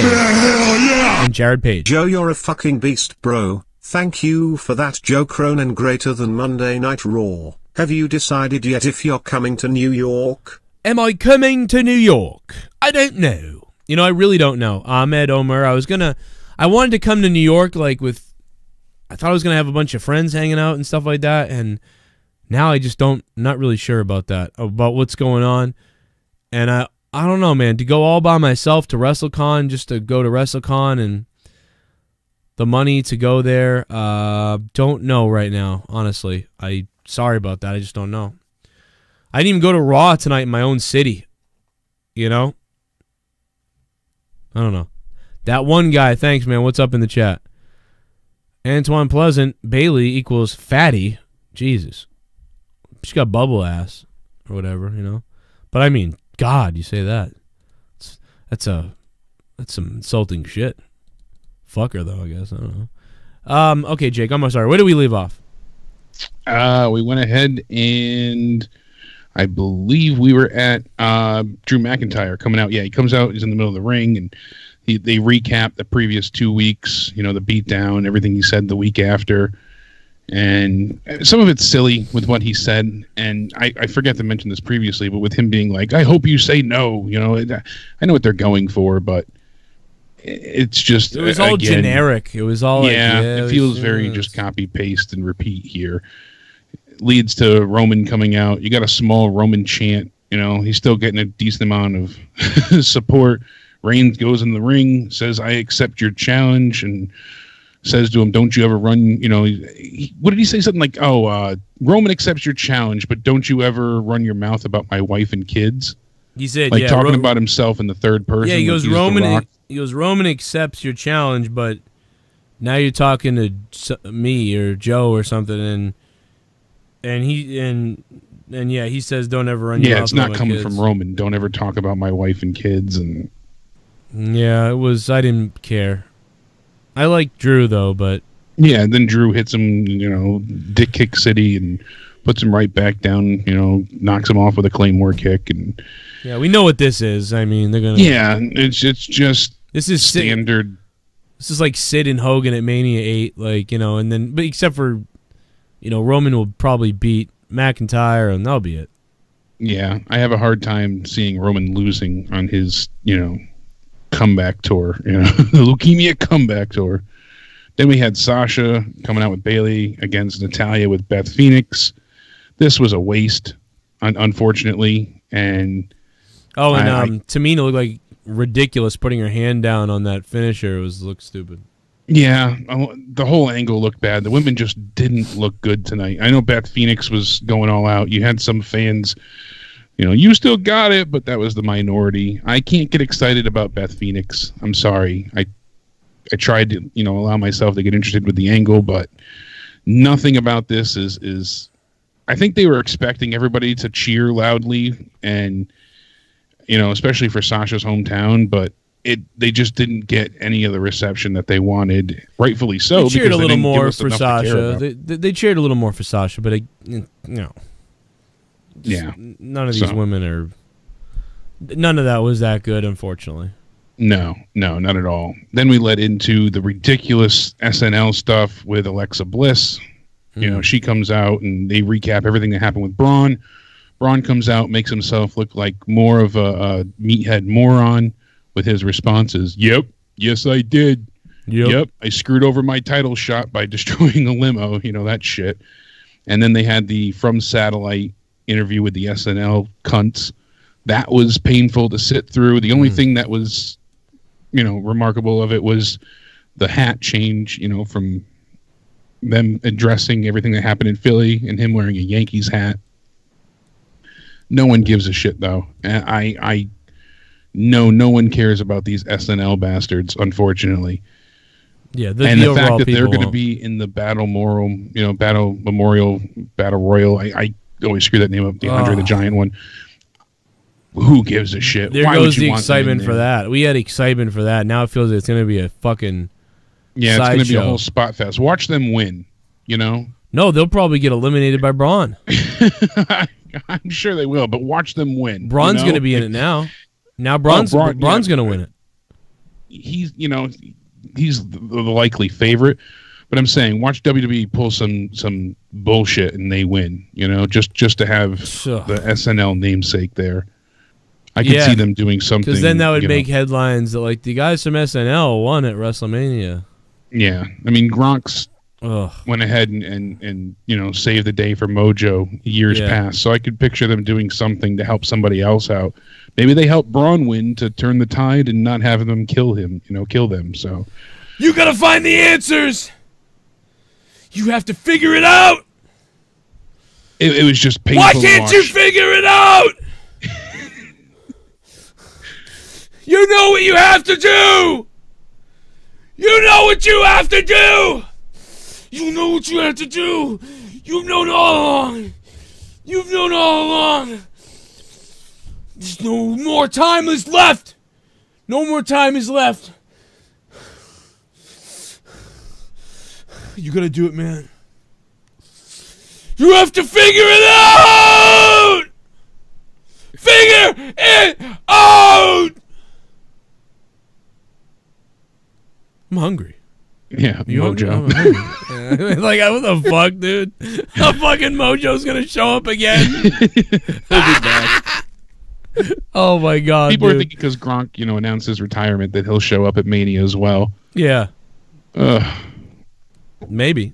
I mean, but dude, he could have shown up even if he hadn't retired. Even if he wasn't retired, but now that he might consider wrestling, is what I'm saying. Now he's gonna wait. More physical. No, now he's gonna sit back and wait for the fucking paycheck to roll in. Yeah. Where's the offer? Show me the offers, everybody. We knew Gronk. Everybody outside of New England, you're fucking retarded at this point. They're all like, oh my God, Joe, are you shocked about Gronk? Oh my God, Gronk left. Oh my God. We knew he was leaving. No shit. We've been talking about him leaving since fucking 2 years ago. Like, legit, like they mentioned at the Super Bowl, like, Gronkowski's going to have a big decision to make. Will he retire or will he stay a New England Patriot? That will be it to be seen. Like, we know he's probably leaving. And then he wins the Super Bowl. What a way to leave. It's not a big deal. We know he's leaving. Didn't do that much. You knew if he was going to go out, it was going to be on a high note. And people are just like, oh, no, what are you going to do? What are you talking about? He's got a great name for himself. What did Bill Belichick and Tom Brady do after they won in 2001 and we lost like fucking 8 people? What did we do in 2004 when they lost a bunch of people? What did they do in 2005? What did they do in 2006? You know, what did they do in fucking 2013 or whatever other years the Patriots have won the Super Bowl? Oh, no, they left. Like, we quit? We lost Butler in the secondary. The secondary got kind of crabby for a second. You took your ball, you went home and deflated it. That's what you did. Yeah. Well, Aaron Rodgers took it and inflated it, and they gave him a pat on the back for it. And they gave him, sorry, I just got to call it the hypocrisy of the NFL. Hey, Roger Goodell, you're an idiot, you fucking cock-sucking, goddamn cabbage patch-looking kid. Fuck. He's the reason fans are tuning out in droves. Roger Goodell, you look like a fucking ventriloquist's dummy. Like, I mean, the only difference is a fucking alien has his hand up your ass, you idiot. Anyway, just whatever. I don't know. Move on. Whatever's next. I'm sorry. Lost my mind for a minute. And side note, it's not like Gronk's been a major, player this season anyways. He's money. And, that's it. He's money, but yeah, they'll be all right. It sucks to lose, but, they'll be all right. It's going to be okay. Don't worry. It's going to be fine. Even if they don't, and even if they don't win another Super Bowl, if people say like, oh, it was because Gronk left, that's so stupid. What does Gronk have? 2 Super Bowl wins? I believe so. Gronk has 2 Super Bowl wins of the 6. Relax. It's going to be okay. All right. Sorry. And then we get Baron Corbin versus Apollo Crews. This is where I started to stab myself repeatedly to stay awake. Shit match. The crowd fell asleep themselves. No one gave a damn. Match ended. I don't even remember. I think Baron Corbin won. I don't recall the finish, though. After that, Seth Rollins comes out, and he's talking about, everything that, he wanted to be a champion who inspires people, and he names all different people. Michaels, Hart, Flair, Triple H, even John Cena inspires people. Talking about how Lesnar doesn't inspire people. Yeah, he's making points, I get all that, but it just fell flat to me. It doesn't have the same type of charisma that's needed for this. It's not interesting. And again, this is the problem too with the way this build has been. Lesnar not being around so often, not seeing Lesnar, not seeing him wrestle. That hinders a lot of things as well. I know that Seth is going for that, by saying I'm here and everything, but it doesn't matter how much you say I'm here and you're not. They're not here, and the belt seems meaningless. Exactly.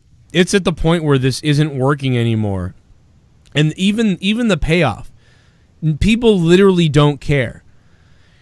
It's past the point of, oh my God, when he wins the belt, people are gonna go, yay, finally, yay, get it off fucking Lesnar. People were already sick of this before last year's Mania. That's why last year at Mania, everybody booed. Because number 1, they didn't want Roman. Number 2, they were sick of Lesnar. And number 3, they really don't give a shit about the Universal Championship. So all 3 of those reasons are the reasons that the people booed the main event constantly of WrestleMania last year. And this year, they may not boo it, but they'll just kind of be like, oh, well, oh, yay, Seth, I guess, cool. Yeah, this doesn't feel personal at all. This feels super casual. What will Cena do at WrestleMania? Cena, I believe, will show up to help Kurt Angle after Kurt Angle defeats Baron Corbin and Baron Corbin attacks Kurt. That's what I believe. That, or they'll do the twist around and have John Here's a face Bushism for you. Yeah. Fool me once, shame on you. Fool me, you can't get fooled again. Yeah, I remember that. He forgot the whole thing, so he just said, oh, the ponies can't get fooled again. Whatever the fuck. Yeah, that was hilarious, dude. But he did that shit all the time. He was a mess. Oh, God. Remember when Bush it was just, it was funny to fuck with the president because he was just so ridiculous. Yeah. But now it's I will kill you if you like him, to anybody. You can dodge a shoe, that's for sure. Yeah, dude. Remember that? Whoa. Where the fuck was the Secret Service for that? Super chat. Give a shit. Who's the better player, Tom Brady or LeBron James? LeBron's the better athlete. I don't think you can compare. I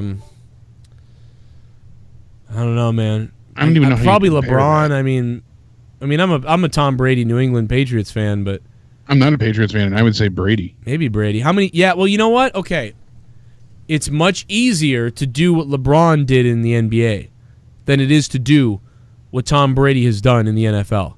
So for that reason, I will say that I think Tom Brady is better or has accomplished more because or it's more shocking what Tom Brady has done. It's less shocking what LeBron James has done and more shocking what Tom Brady has done. Although Tom Brady always needs more of a team, where LeBron, like specifically when LeBron wins, usually it's because of LeBron. Whereas with Brady, it's like it's Brady a lot, but some of those Super Bowls are because other guys.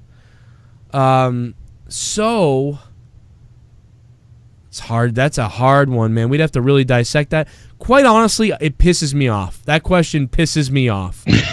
Honestly, it does. I don't like LeBron. I'm picking Brady because I love Brady, and I don't give a shit about the NBA at this point. So, how many championships does LeBron have? Anybody know? I don't. I don't know. Man. 4 or 5? I don't know. How many champs does LeBron have? First one in the. I want to say. First one in the chat 5, that says that I'll wax my carrot. LeBron is 3-6 in the finals, 2 sweeps. TB12 is 6-2 in Super Bowls. He's got 3. Tom Brady. Tom Brady. 3 Tom championships, Brady. 3 final MVP awards. Go 4 fuck MVP off. awards, 14 All-Star appearances. Get the fuck out of here. It's Tom Brady. Tom Brady's better than LeBron. Fuck. Football's harder to do it. Football is harder to do it. NBA is like fucking bullshit. 3 rings, 2 back-to-back. Tom Brady has 6 rings, and he won back-to-back once as well. Yeah. So not 2 back-to-back, 1 back-to-back. So Brady and LeBron have back-to-back wins. Tom has 6, LeBron has 3. LeBron plays in a league where it should be easier to repeat. LeBron made it to the finals how many times in a row and didn't make it? You know, how many times did he choke? Yeah, that's no question. That's not even a question now. That's why they were calling him the choke artist and all that shit. So. Fuck LeBron. No. Brady wins. Nobody can even argue that now. 3 with LeBron and 6 with Brady. You can't even argue that. That's not even a question. That's not a question now. No, it's not a question. If they both had 6, we could have an argument maybe. But no, 3 to 6, we'll fuck off with that. That's not even close. LeBron's the better athlete. Like if you want to talk about who could like fucking run around and jump and everything better, but no, LeBron's a fucking clout chasing fuck. He like, oh, let's all get on the same 3 team wins, together. 8 in a row. Come on. Yeah, let's all get on the same team together so we can win a championship. We only won 1. No, I don't like LeBron. I think he's a spoiled bitch. I like some of the community work he does though, but he seems like a spoiled brat. Then he cries about bullshit. Meanwhile, his sneakers are made by little kids in another country. Oh, fuck off. Yeah, fucking shoes are made by little kids. Michael Jackson, you know? No, Michael Jordan. I said Michael Jackson. Michael Jordan, better than LeBron. LeBron's not chasing clout, but you know what? I worded that wrong. LeBron ain't chasing clout. LeBron's chasing whoever can help him win next. Hey, who's out there that can help me win again? Anybody want to help me win again? It's just 2 different sports. Yeah, Cynical's right. It's retarded. Compare. It's 2 different sports. It doesn't matter. But like at this point, like if you compared them, yeah, I mean, I can definitely say Brady's better because, again, football is harder to repeat than basketball. That's a fact. You know what else doesn't matter, but should have? The U.S. champion Samoa Joe taking on Kurt Angle. They made sure to say that this heated rivalry, which has never taken place in WWE before, I think they said that 30 times in a row tonight. My God, they wanted to hammer that point home. Never taken place in WWE before. Their heated rivalry that's lasted ages You know, they said everything but TNA at that point. It was pretty funny, but yeah, this match was so hard to watch. Oh, Kurt was. Joe goes to suplex him at one point, and Kurt just falls. He just falls over. Falls the fuck over. In the NBA, you have to play both defense and offense, but Brady only plays offense, but Brady's better. LeBron only plays offense. No, I'm just kidding. Broken Lion, it's a good point, though. That is a good point in a way. But, you know, you're asking who's the better player in two sports that, are different. Like, I don't know.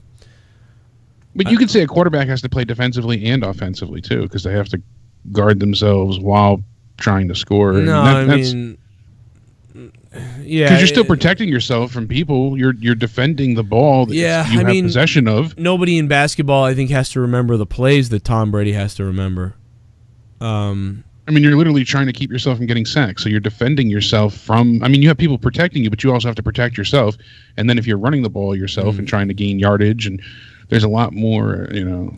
It's just not comparable, really. It's not really... Sports, but. Yeah, it's not really comparable, but like if you were to say, like, out loud, hey, who's the bigger superstar or who's the most successful guy? Like, you have to go with Brady. If you're talking in the sport, who had the most success in their sport, then you have to say Brady because he's got 6 rings. LeBron has 3. And LeBron, you know what I mean? Like, so you have to say that. But you can't really compare the sports. So yeah, you can't really compare them. LeBron's great, but you know, you can't. It's just different. I thought LeBron had more championships. I just stopped watching basketball so much. I have no idea. Can't stand it anymore. The way everybody just conjures up, hey, let's all get on the same team. Yay, we're all on the same team now.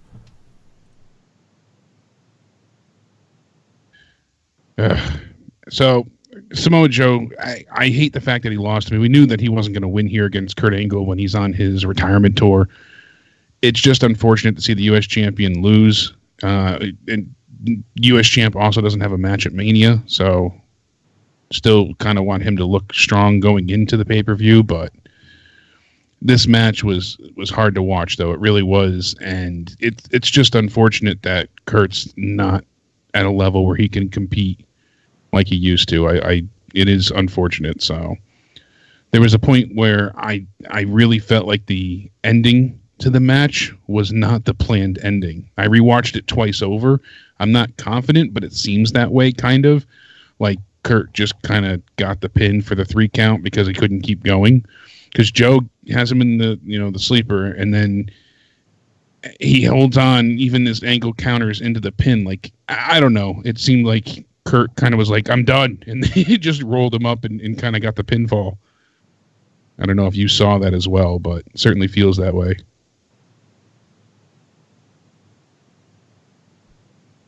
I had to run upstairs. All right, yeah, I didn't know if there was audio playing. I'm back. I can't hear, but no, I'm back. One of my kids came down, and Leah was saying that she woke up and went to get a snack or something and broke the shelf upstairs, and I was like, "What the hell?"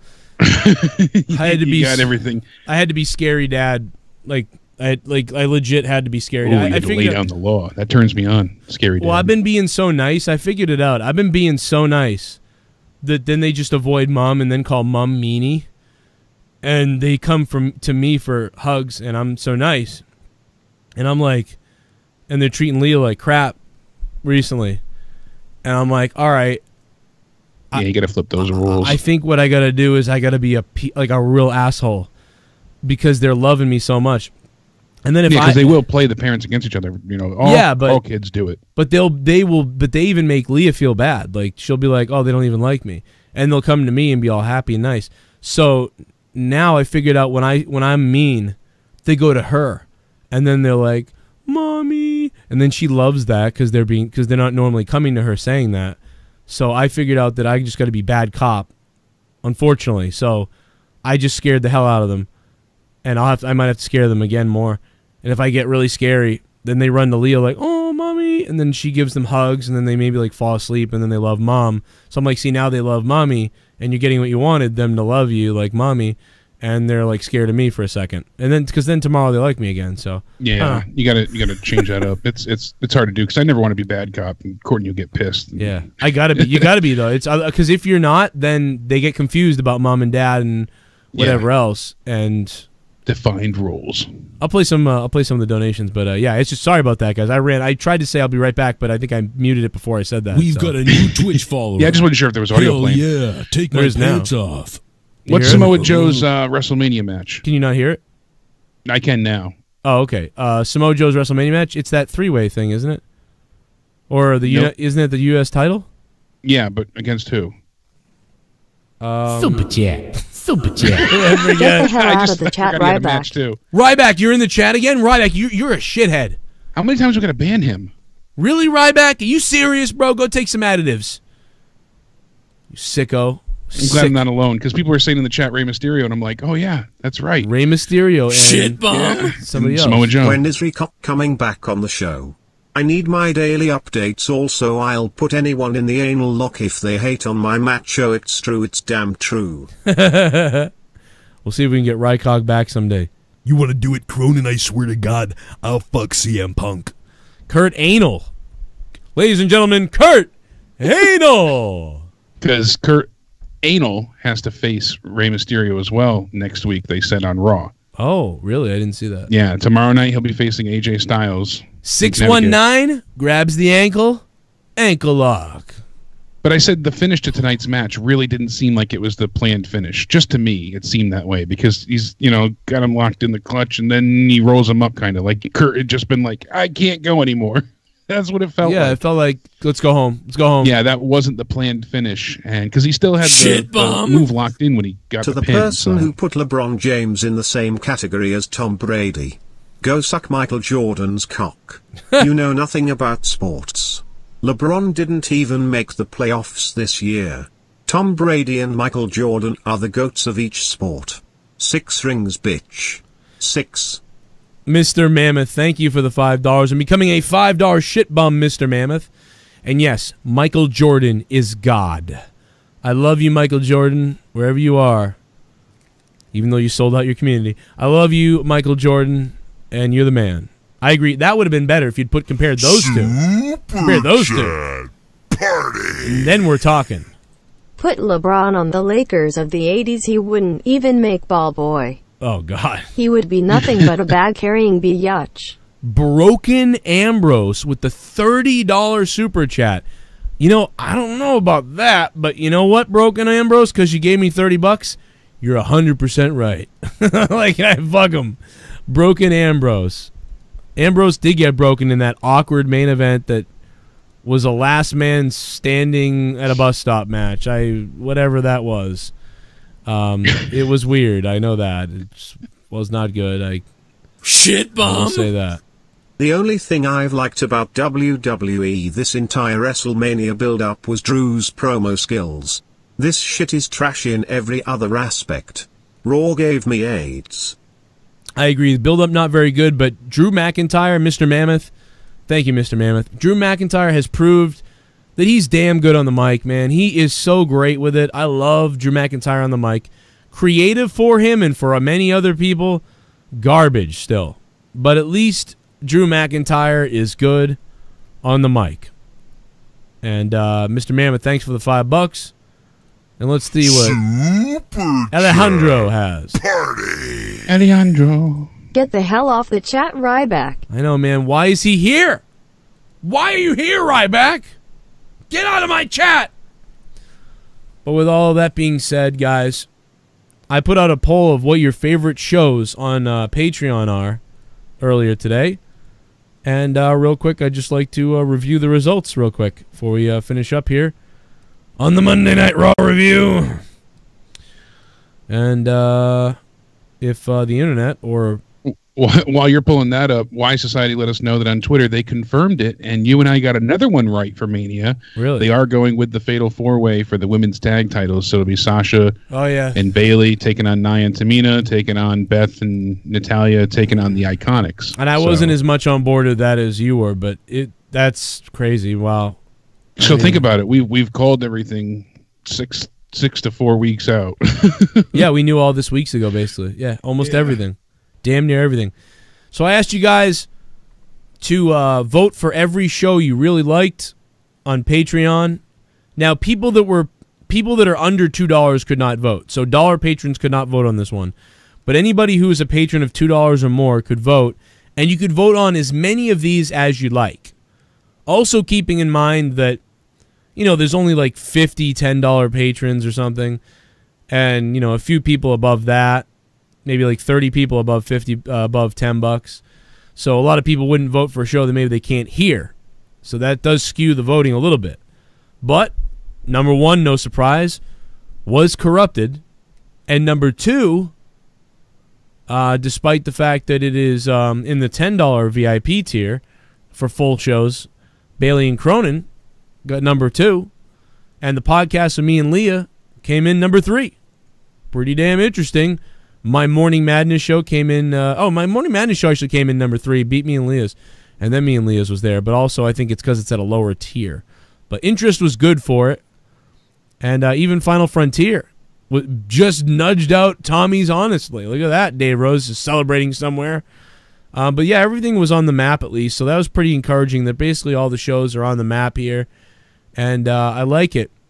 And I think me and Jesse may bring After Dark back and maybe bring it into a lower category. So there you go. There's a good look at some of the shows on patreon.com/Joe Cronin Show. Download the Patreon app for free. And interesting poll. I put it up. If you haven't voted, go ahead and vote. Let me know what you think. It's interesting to take a look at that stuff. Where are we on the Raw review, Jake? I'm sorry. Yeah, Kurt Angle beat Samoa Joe. That's unfortunate. Definitely didn't seem like the planned finish. Yeah. Triple H comes out. We covered that pretty much earlier. What does Batista put on the line? Is his career on the line? Because if not, then it's odd just for it to be... do they have both of them put their career on the line at SummerSlam? Like, is that a plan or Saudi and then maybe? And if Triple H says, and if I win, then you never call here again, you never come here again, well, that's his career then. So it's career versus career. Yeah. So, what would be really cool? If he put his Hollywood career on the line. I mean, yeah, there you go. You can't act anymore because that means something to him. Then, but the only thing is, then you kind of know that he's going to win. Batista's going to win because... He's not going to lose in his Hollywood career. So at least then there'd be something, But there's nothing. There's nothing you can do. So Triple H puts his career on the line. Man, imagine if Triple H retired. Imagine it would be something, but can you imagine that? Like it would be. I could shocking. see him doing it. It would be shocking to a certain extent, but then again, he's been injured so many times and come back and recovered, and he's getting older. He has so many more responsibilities. It would be, in a way, sad to see him, take a more, permanent backstage role. But and if he became a boss or something like that, too, it could prevent him if he ever needed to do an angle where it's like, you want me to get in the ring, like, all of a sudden, type of thing. I mean, but, yeah, maybe he could lose. And maybe, I want Batista. I want Dave. I'll always like Dave. I want him to retire me. Would you come work WrestleMania with me? There's no definite for retirement. Everybody comes out of retirement eventually. So, but with all the Saudi Arabia shows coming up, I don't see him doing that like either. They need Triple H for those. Yeah, Triple H is always at those, and he gets a reaction. And he's a huge draw. He was the main event, for the Super Showdown, and Undertaker. The other one after Crown Jewel. Undertaker's going to be there in May. Sad that we don't have a Undertaker match at Mania, but he's confirmed for the Saudi show right before Money in the Bank. He can't be retiring. They need him for those Saudi shows, and they don't have Cena a lot of the time. And Cena was a big draw then when he went there. And Triple H is willing to go. Triple H isn't one of these people like, oh, I'm not going, Saudi Arabians, like all that stuff. Nope, not doing it. Triple H don't care. He'll do whatever has to be done. Yeah, someone got decapitated or whatever. Yeah, it happens to all around the world. The U.S. government does stuff. It's not going to interfere with our business. It's separate. Yeah, and that's how he feels. That's how he feels. Like, some people don't feel that way. That's how Triple H feels. It's a silly stipulation in the match. I mean, I kind of see what they're going for. They want to really make the point hammered home that this is personal. This means business between the two of them. But had it been handled better, as you exclaimed before, I mean, you made some great points and had some fantastic ideas that I wish they really played upon. Are we going to get Batista at the Go Home show next week? Is he going to respond? So we'll see what happens. But Can't believe last week's the last week before Mania. I don't know. It's amazing. It's amazing. I've been looking back at the go home shows before, Manias, and you look back to Stone Cold doing the beer bath, and Mick Foley when he had the reverse of This Is Your Life for him instead of the Rock did it for him. I was at that one in Bridgeport, Connecticut, and for Mania 20 and things like that, and it doesn't feel as triumphant and celebrated as it once was. No, I mean, but even it doesn't have that special feel to it. It didn't always have to either, but it has to have something. And yeah, we're going to have Lesnar next week and Kurt Angle against Rey Mysterio, and then the women have to team up for the main event. Is the triple threat main event are going to team up, and I like what Jason Powell said. So if Ronda Rousey attacks either one of her teammates next week, then she gets out of having to defend her title at Mania. Yeah, so Ronda Rousey, well, should she lose the belt? I mean, yeah, but it's just a ridiculous stipulation and idea to have them work together on top of it. So, yeah, having them face the Riot Squad as a team is just nonsense. Should be provoking the other girls to attack her so they can get taken out. But then again, but she wanted them in, so that doesn't. That's what I'm saying. So it doesn't work in the way they've built it either. Nothing she works. Fought for Becky to get in the match, so. Yeah, like, what is this, dude? They don't know what the fuck they're doing right now. And then we had Drew McIntyre and Dean Ambrose close the show, and Dean's gotten himself destroyed by Drew. So I understand why Dean wanted this match, but we already saw Dean get him obliterated with that kick to the head. That was great through the railing on the stage. Right. And I wish they kind of just let that be the end. That was kind of, finite in the end of things, but the last man standing match, the way that it ended was just so anticlimactic. I mean, Dean can't quite get up. He's already been put through a table, and then he gets up at the 9 count, and then the Claymore kick happens right in the middle of the ring. And it was just such a short match because they have to stick to that 11 o'clock, time frame. And yeah, they really needed the overrun tonight to make this match more brutal, more sadistic. They really needed to make McIntyre look like even deadlier. If they had him destroy him the way they did last time, with him trapped in the railing and the Claymore kick that was heard around the world per se, as I recalled it, that was a good match those two had. This did no justice to that whatsoever. This match was a farce. It was extremely short. It was like 9 minutes long. I couldn't believe this was the main event. Had a commercial break and fell so short. I mean, 90 seconds into the match, we get a commercial break as Ambrose hits the barricade, and then we come back and they're using kendo sticks, and Ambrose, catches him with dirty deeds, and you get the quick 8 count, and it was like, all right, but it went nowhere, and their Falls Count Anywhere match was so good. I was really excited about that match. That's what gave Raw a good score previously when they fought each other. So between the commercial breaks, the fact they had to end at 11, and no real point to having this match, it just really hurt the main event. So I have no high enthusiasm for Mania. I'm not overly excited. I know I'll enjoy it that day, and I'm not trying to be like overly negative. In the moment, you'll be like excited, like it's WrestleMania, like here we go, what's gonna happen? I can't wait. But then if it ends without much, we'll just be left thinking like, wow, this was that was a piss poor build. Last year, look no further than last year. Last year was a piece of shit. It was a piece of shit. And then on top of it, I was so disappointed to see them advertise the Kofi match, because we have been building towards this for happening for weeks now, and whether it was a mistake or not, I mean, come on, how could you have that kind of oversight and not think ahead? I mean, we know the match was going to happen. Yes, we're not stupid. That's obviously what they've been building towards, but they didn't even give us a chance to go ahead and be like, oh my God, are they going to quit and leave the company? And they've kind of made these claims last week that after Kofi got screwed again, that they were thinking about going elsewhere, and what's going to happen, and he got his match. So it just felt like a big fuck you on top of everything. It did. And speaking of F you, F me for not playing the donations. Here they come. Let's see what people are saying. Still about the WWE and Raw tonight in Boston. This is the Joe Cronin Show. You are listening to the Joe Cronin Show. You will subscribe to the Joe Cronin Show so you don't miss out on my daily wrestling videos, news, podcasts, and psychotic videos that you can't find anywhere else on YouTube, like where I punt a baby into the Charles River. And I'm just kidding. I didn't do that. I have kids. I would never do that. I'm joking. Fuck myself. Super chat. Super chat. Joe, is it going to be points in the bank Friday? Broken Lion, we did points in the bank last week. Who the fuck won? Drew won the points in the bank. Oh, yeah, Drew won. He beat right. Leah Jesus. narrowly at the end there. God damn you, Drew. Party. If HHH wins, Batista reveals spoilers of Avengers 4. Dorian Moore, that's fucking hilarious. That's awesome, man. What a good idea. That would be really fun. That would be really fun. I believe we may be doing, yes, negative points in the bank. Not positive, but negative points in the bank this Friday night on Monetize This.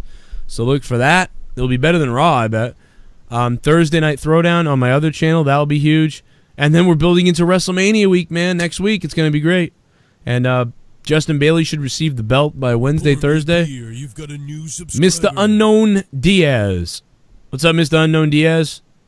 You know that Natalya and Beth are calling themselves the Divas of Doom? Really? Yeah. Like the Legion of Doom?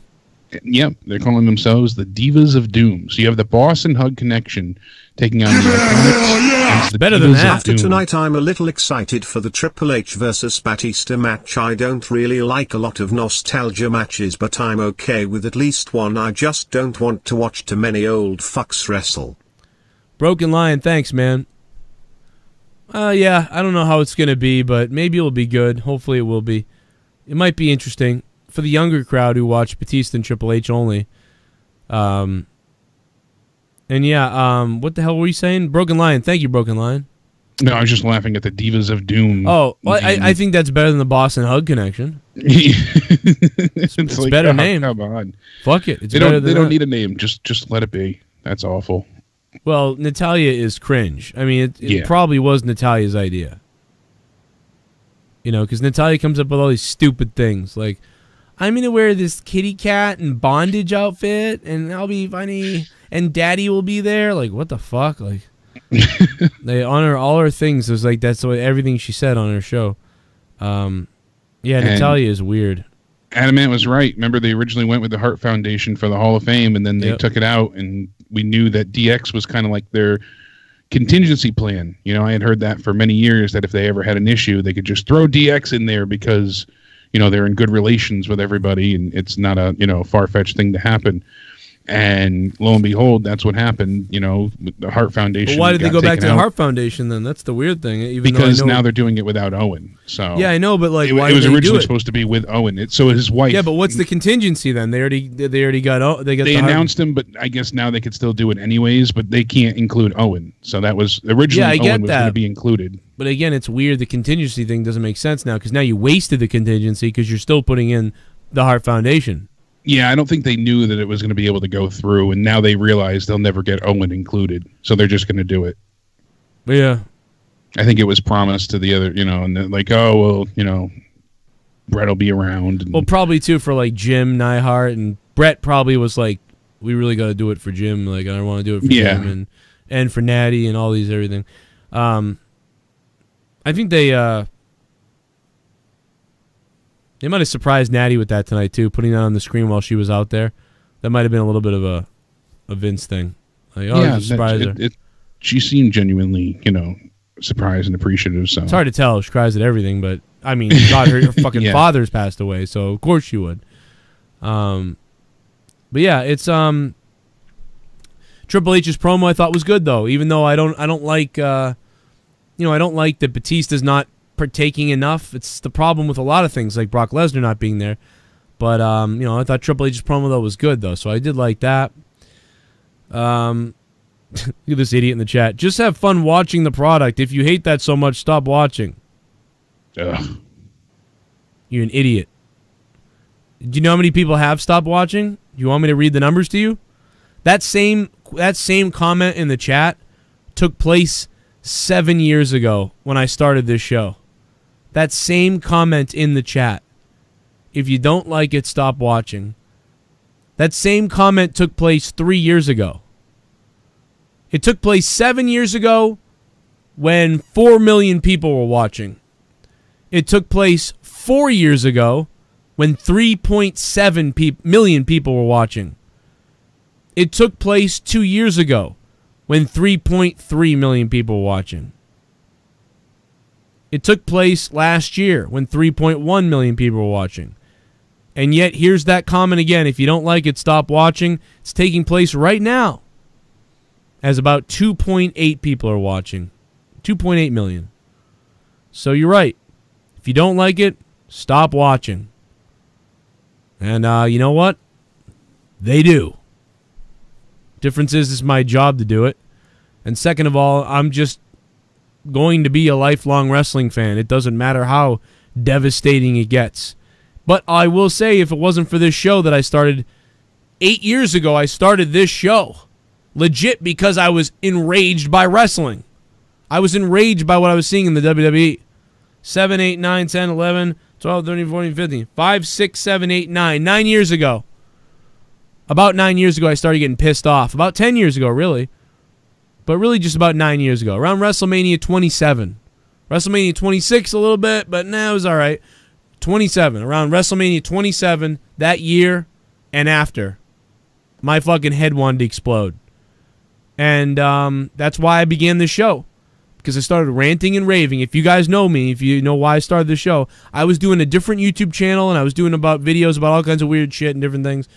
And I went on, I couldn't help it. I was so angry, I went on YouTube and ranted in a video, just screaming and ranting. And I put it up. People started reacting. Then after a little while, I said, well, geez, you know, all I ever wanted to do was like do a radio show or whatever. And I love sports talk at the end of sports shows when they review the game and they have the callers call in and everybody talks about what happened. And some of the best shows are when people are critical. And we are like the Boston Red Sox before they won a World Series. We are like the Cubs before they won a World Series. We are like your favorite basketball team, baseball team, hockey team, football team. We are WWE and wrestling right now, or at least WWE, has become the loser. We've become your local sports team that loses so much that you call into the radio station to complain, rant, and bitch about the decision the coaches made, about the decision the owners made, about what the players did on the field. That's exactly what I saw around that time in this show when I decided I'm going to do, fuck it, I'm going to do the wrestling review so that after the show's over, when people are so pissed off about their hockey team or their football team or whatever, that they call sports radio. And they go, I can't believe that McCarthy did that. Why would he make that call? And you're angry. That's what I did with this. That's why I did this show. Because I saw that. Not because I saw someone else doing it on YouTube or somewhere else or whatever. Because at the time I didn't watch YouTube at all for that or ever even know anybody did it. And I was one of the first channels to go live with it. That's why I'm here right now. If you go back in time and watch my old videos, original from 2012, and then especially in 2013 when I really started going live, and we did the SummerSlam review, blew up, and I got 800 subs in a night, and I couldn't believe it, and this whole thing took off to where we are now. Didn't start with expensive mics and fucking nice backgrounds and shit. It started with a piece of shit microphone and me ranting into it, and then making a little bit of Google ad money, and then taking my real money from my real job that I worked every day, and putting a little bit of that into the show, and then eventually opening up donations and you guys donating and keeping the show really going until about 2 years ago where I got fired from my job that I thought I would be at for my whole life. Surprisingly, got laid off. And then you guys stepped up to the plate and you were like, fuck that, Joe. Keep doing this and do more of this. And here's donations and Patreon. You guys made this show what it is. We're here because of that. That's what I envisioned from the beginning. Not that I would... Never thought I would be able to do this full time like I'm doing. But that comment that people don't watch if you don't like it, don't watch this show if you don't like it. I don't know what to go do a review on me. Other people do. But I give the show praise when I think it's good. And when I think it sucks, it sucks. That's why my opening is what it is. Can't pull punches. Speak from the heart. Triple H's promo was great. I want WWE to be good. I can't tell you this enough. This company, if it's not good, my numbers go down. My numbers are going down because their numbers are going down for people that are watching and caring. If their numbers go up, if 3 million people tune into WWE again, and if they get 5 million people watching Raw, my numbers are going to go up. I don't want them to suck. If it gets down to 800,000 people watching WWE, my numbers are going to go down more because nobody's watching to get angry to call my show. Nobody's donating them. No one's here. I lose. Goodbye. Time to cover UFC or something else. So, no, that is ludicrous that I want everything to suck. That is just not true. The fact of the matter is I believe almost everything sucks. And that's a problem. And guess what? I'm not alone. And the numbers back me up. Is there a donation or did I fuck something up? No, Broken Line was on there. Okay, so all in all, the bottom line is, what was it? A couple weeks ago we gave Raw a good review. A couple weeks ago we gave Raw, I was saying Raw was pretty good. And SmackDown was good one week. You know, some weeks some things are pretty good, but this is the worst time and one of the worst times ever in wrestling right now as far as WWE goes. Can't get around it. You can't get around it. You can't convince me otherwise. It's just, this is the most complacent, casual, weird, just sterile, robotic time period that there has ever been, that I've ever seen in my 34 years on this planet and my 30 years as a wrestling fan. Never seen anything like this. I will give Raw tonight a 4 out of 10. Jake, what do you think? And then I'll open up the phone lines. I probably listen. Maybe a 3. Damn. Yeah, I mean, there was no wrestling that was exciting tonight. Oh, fucking, my tablet died. Fuck. There was no matches that were standout,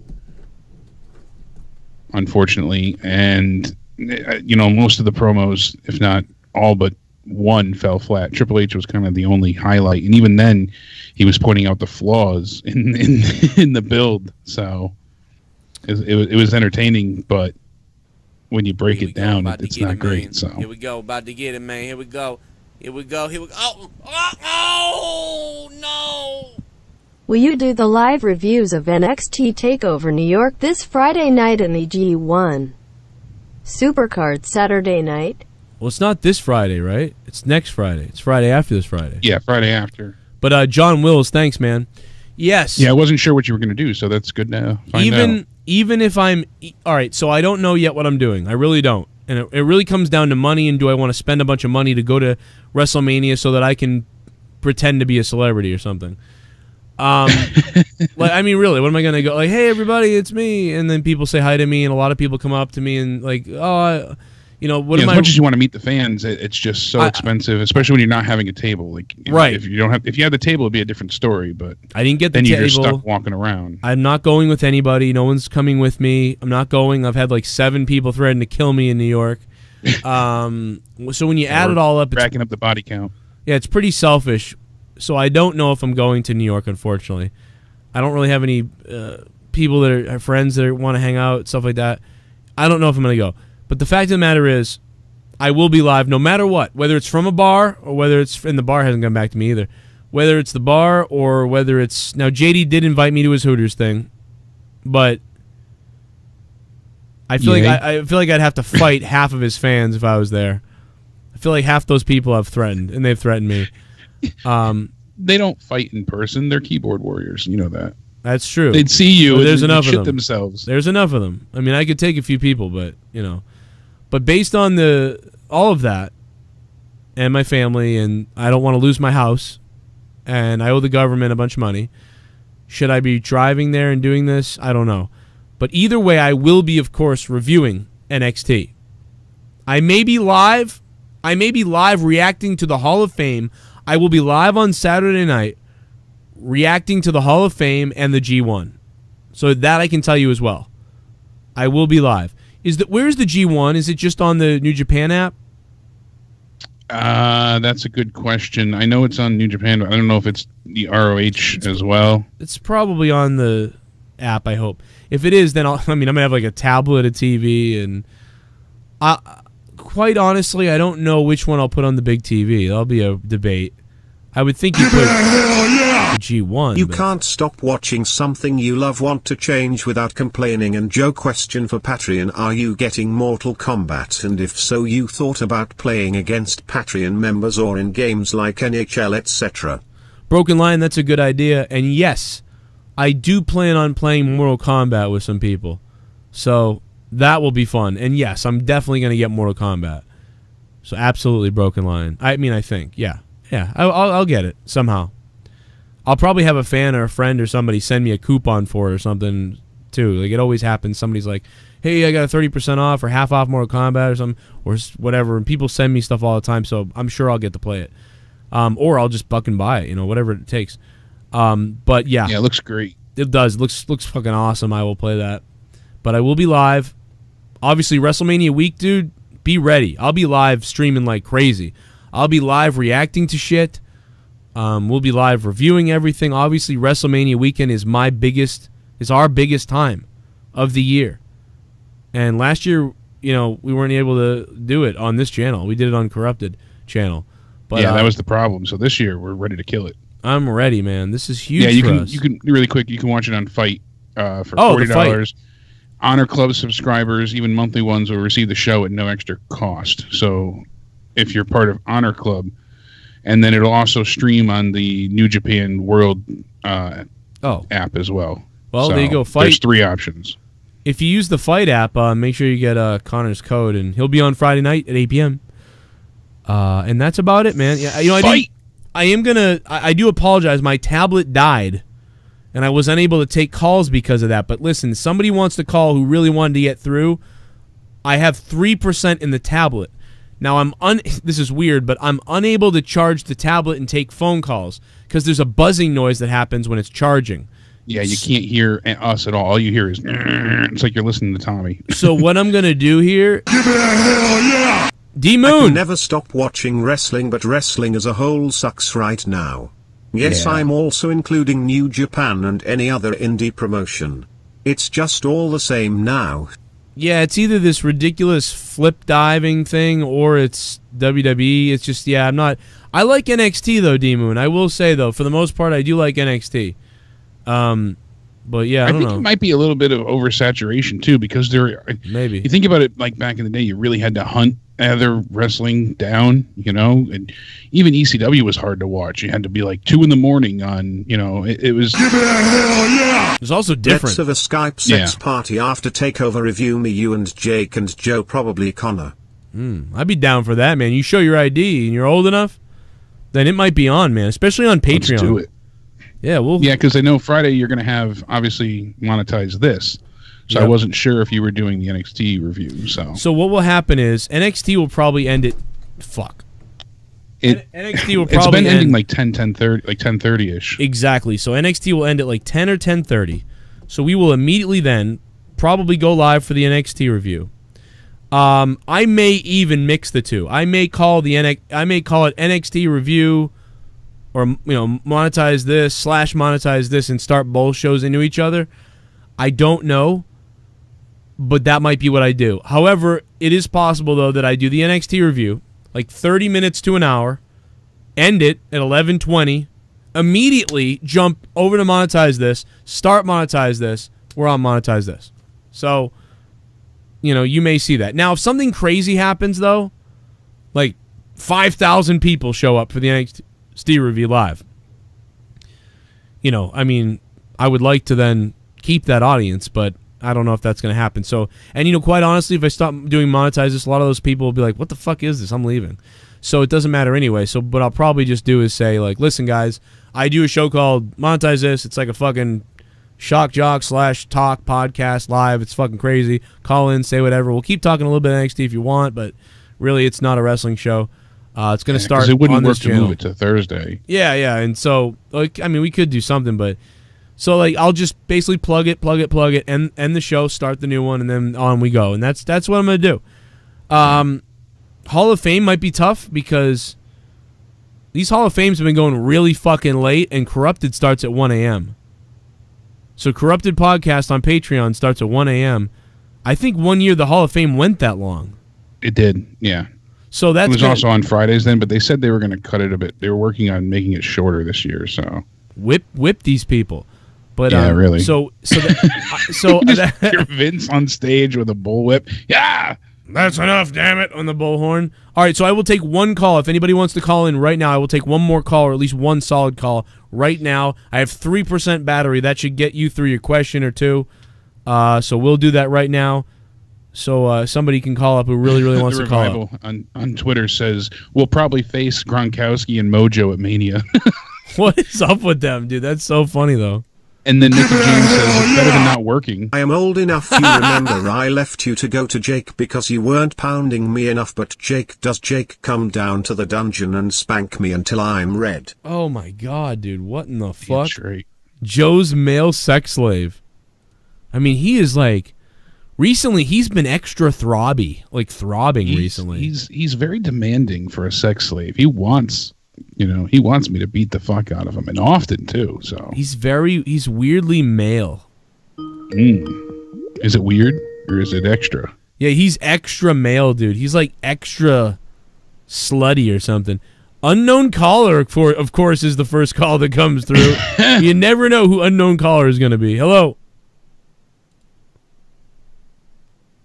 Unknown caller, oh, my bad. Oh, shit. Hold on, I'm sorry. I didn't unplug my power strip. So you probably heard that buzzing noise. Well, unknown caller, you'll have to try back, man. I'm going to take calls until the battery dies. 978 is on the phone. That's a local number. What's up, 978? Oh, yeah, Joe Cronin.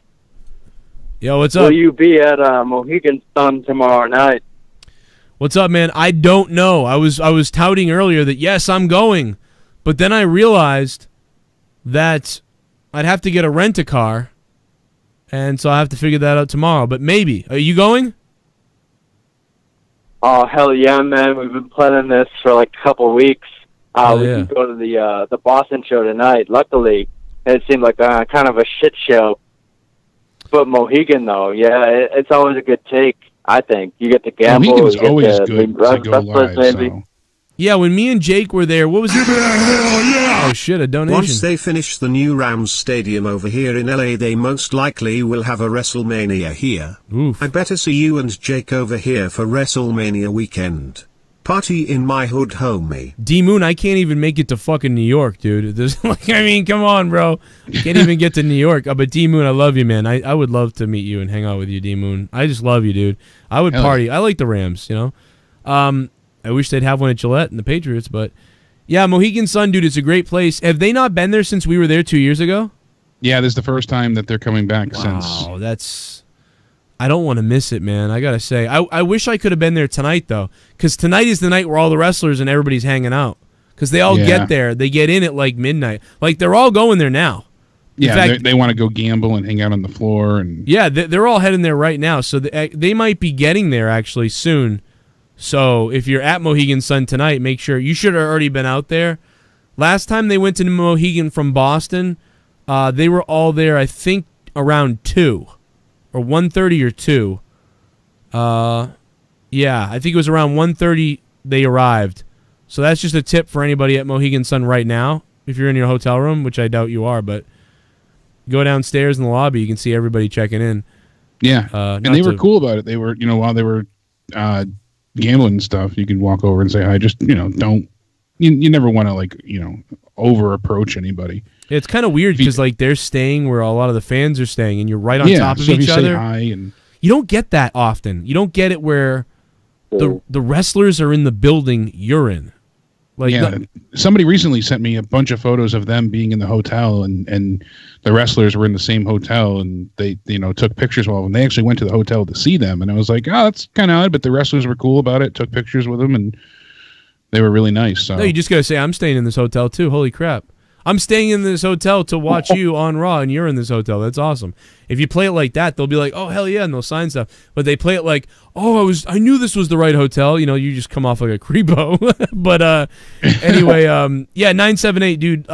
What's your name? It's Adam. Adam, all right, cool. Well, if I see you, just say it's Adam. I called the other night and whatever. But yeah, I'm going to try to get there, man. Oh, I hope so. I'd love to meet you, actually. We'll have a good time. A long, long time. Oh, that's cool, man. I'm excited, man. I want to get out of the house. You know, I got to get out of here for a little while, and so I think Joe, it'd be fun. I hate to interrupt, but Conor McGregor just retired. Hey guys, quick announcement. I've decided to retire from the sport formerly known as mixed martial art today. I wish my old colleagues well going forward in competition. I now join my former partners on this venture already in retirement.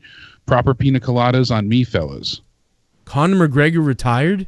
Yeah, Wow. David Milligan just sent me that on Twitter. I thought it was fake. I said, let me double check this. He sent me in a DM. But it's on Conor McGregor's 7 minutes ago. It's on Notorious MMA's Twitter. It said, hey guys, quick announcement. I've decided to retire from the sport formerly known as mixed martial arts today. Formerly known? So, yeah. Oh, that's a legend. When did this happen? 7 minutes ago. Fellow Irishman.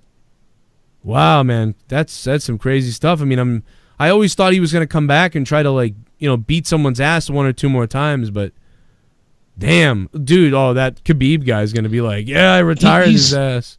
He's said this in some shades before, but I mean, I don't know if I take it at face value, honestly, but we'll see. Yeah, because this has come up before, right?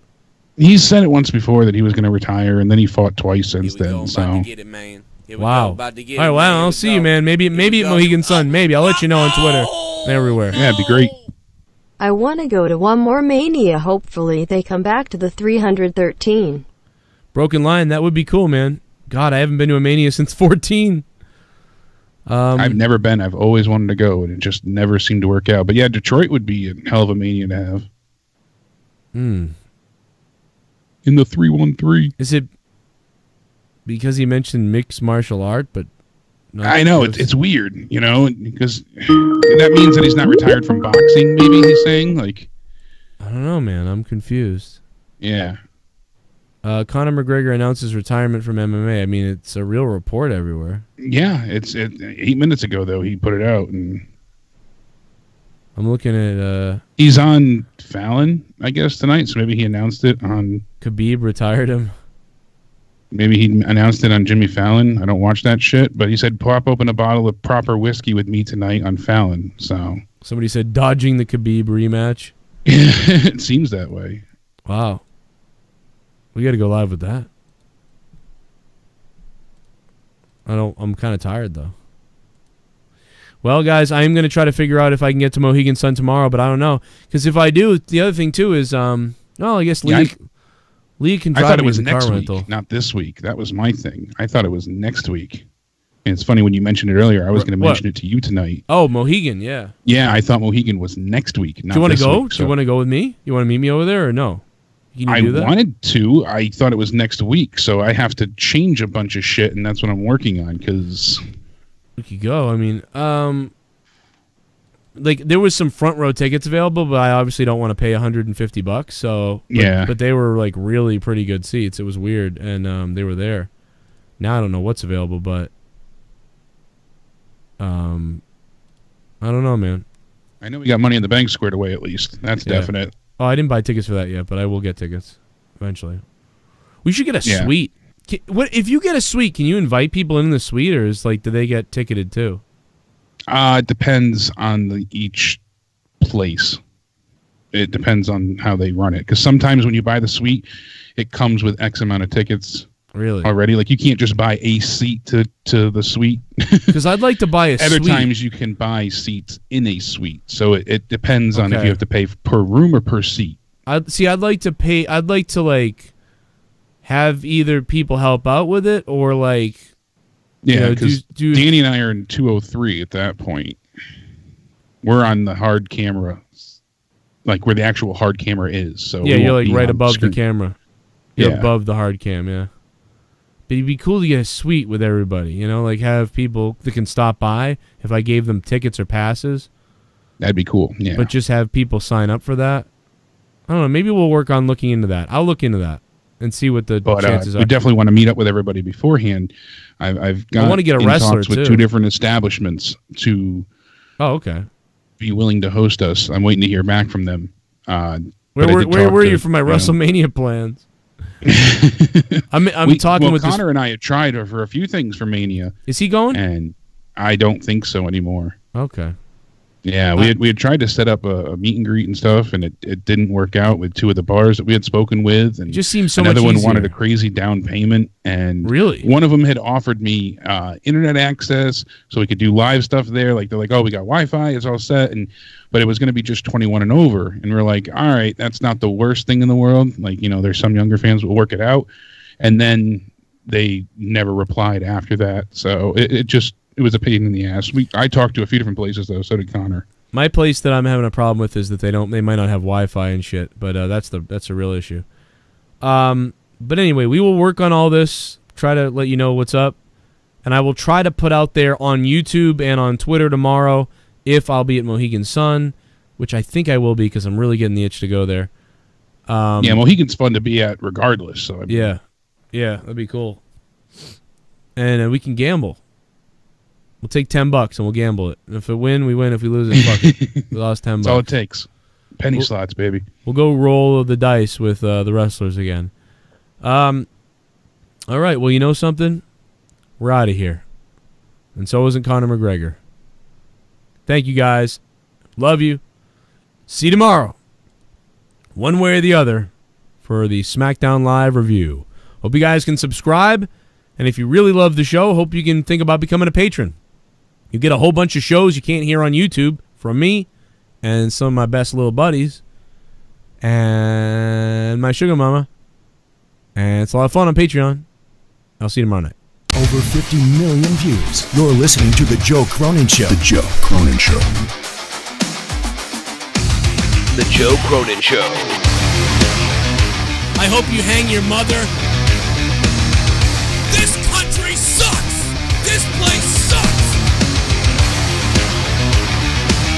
CNN masturbated all fucking day.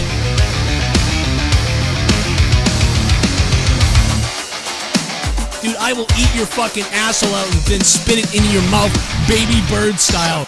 Thanks to all the mods in the chat who modded tonight. Love ya. Who wants to go? Call the show. I'll fuck your ass!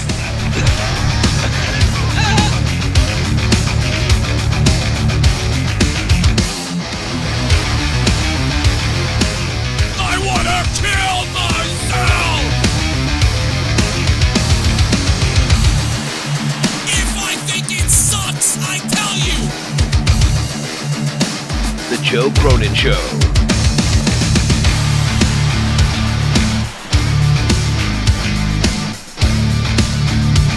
Super chat. Super chat. Joe Calmeluke will say it with passion.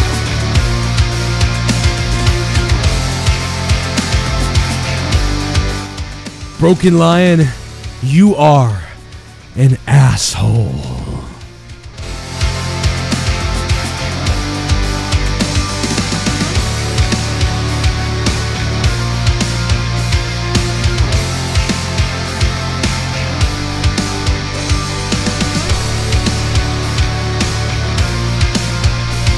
$200 likes. 200 likes. Give it to me.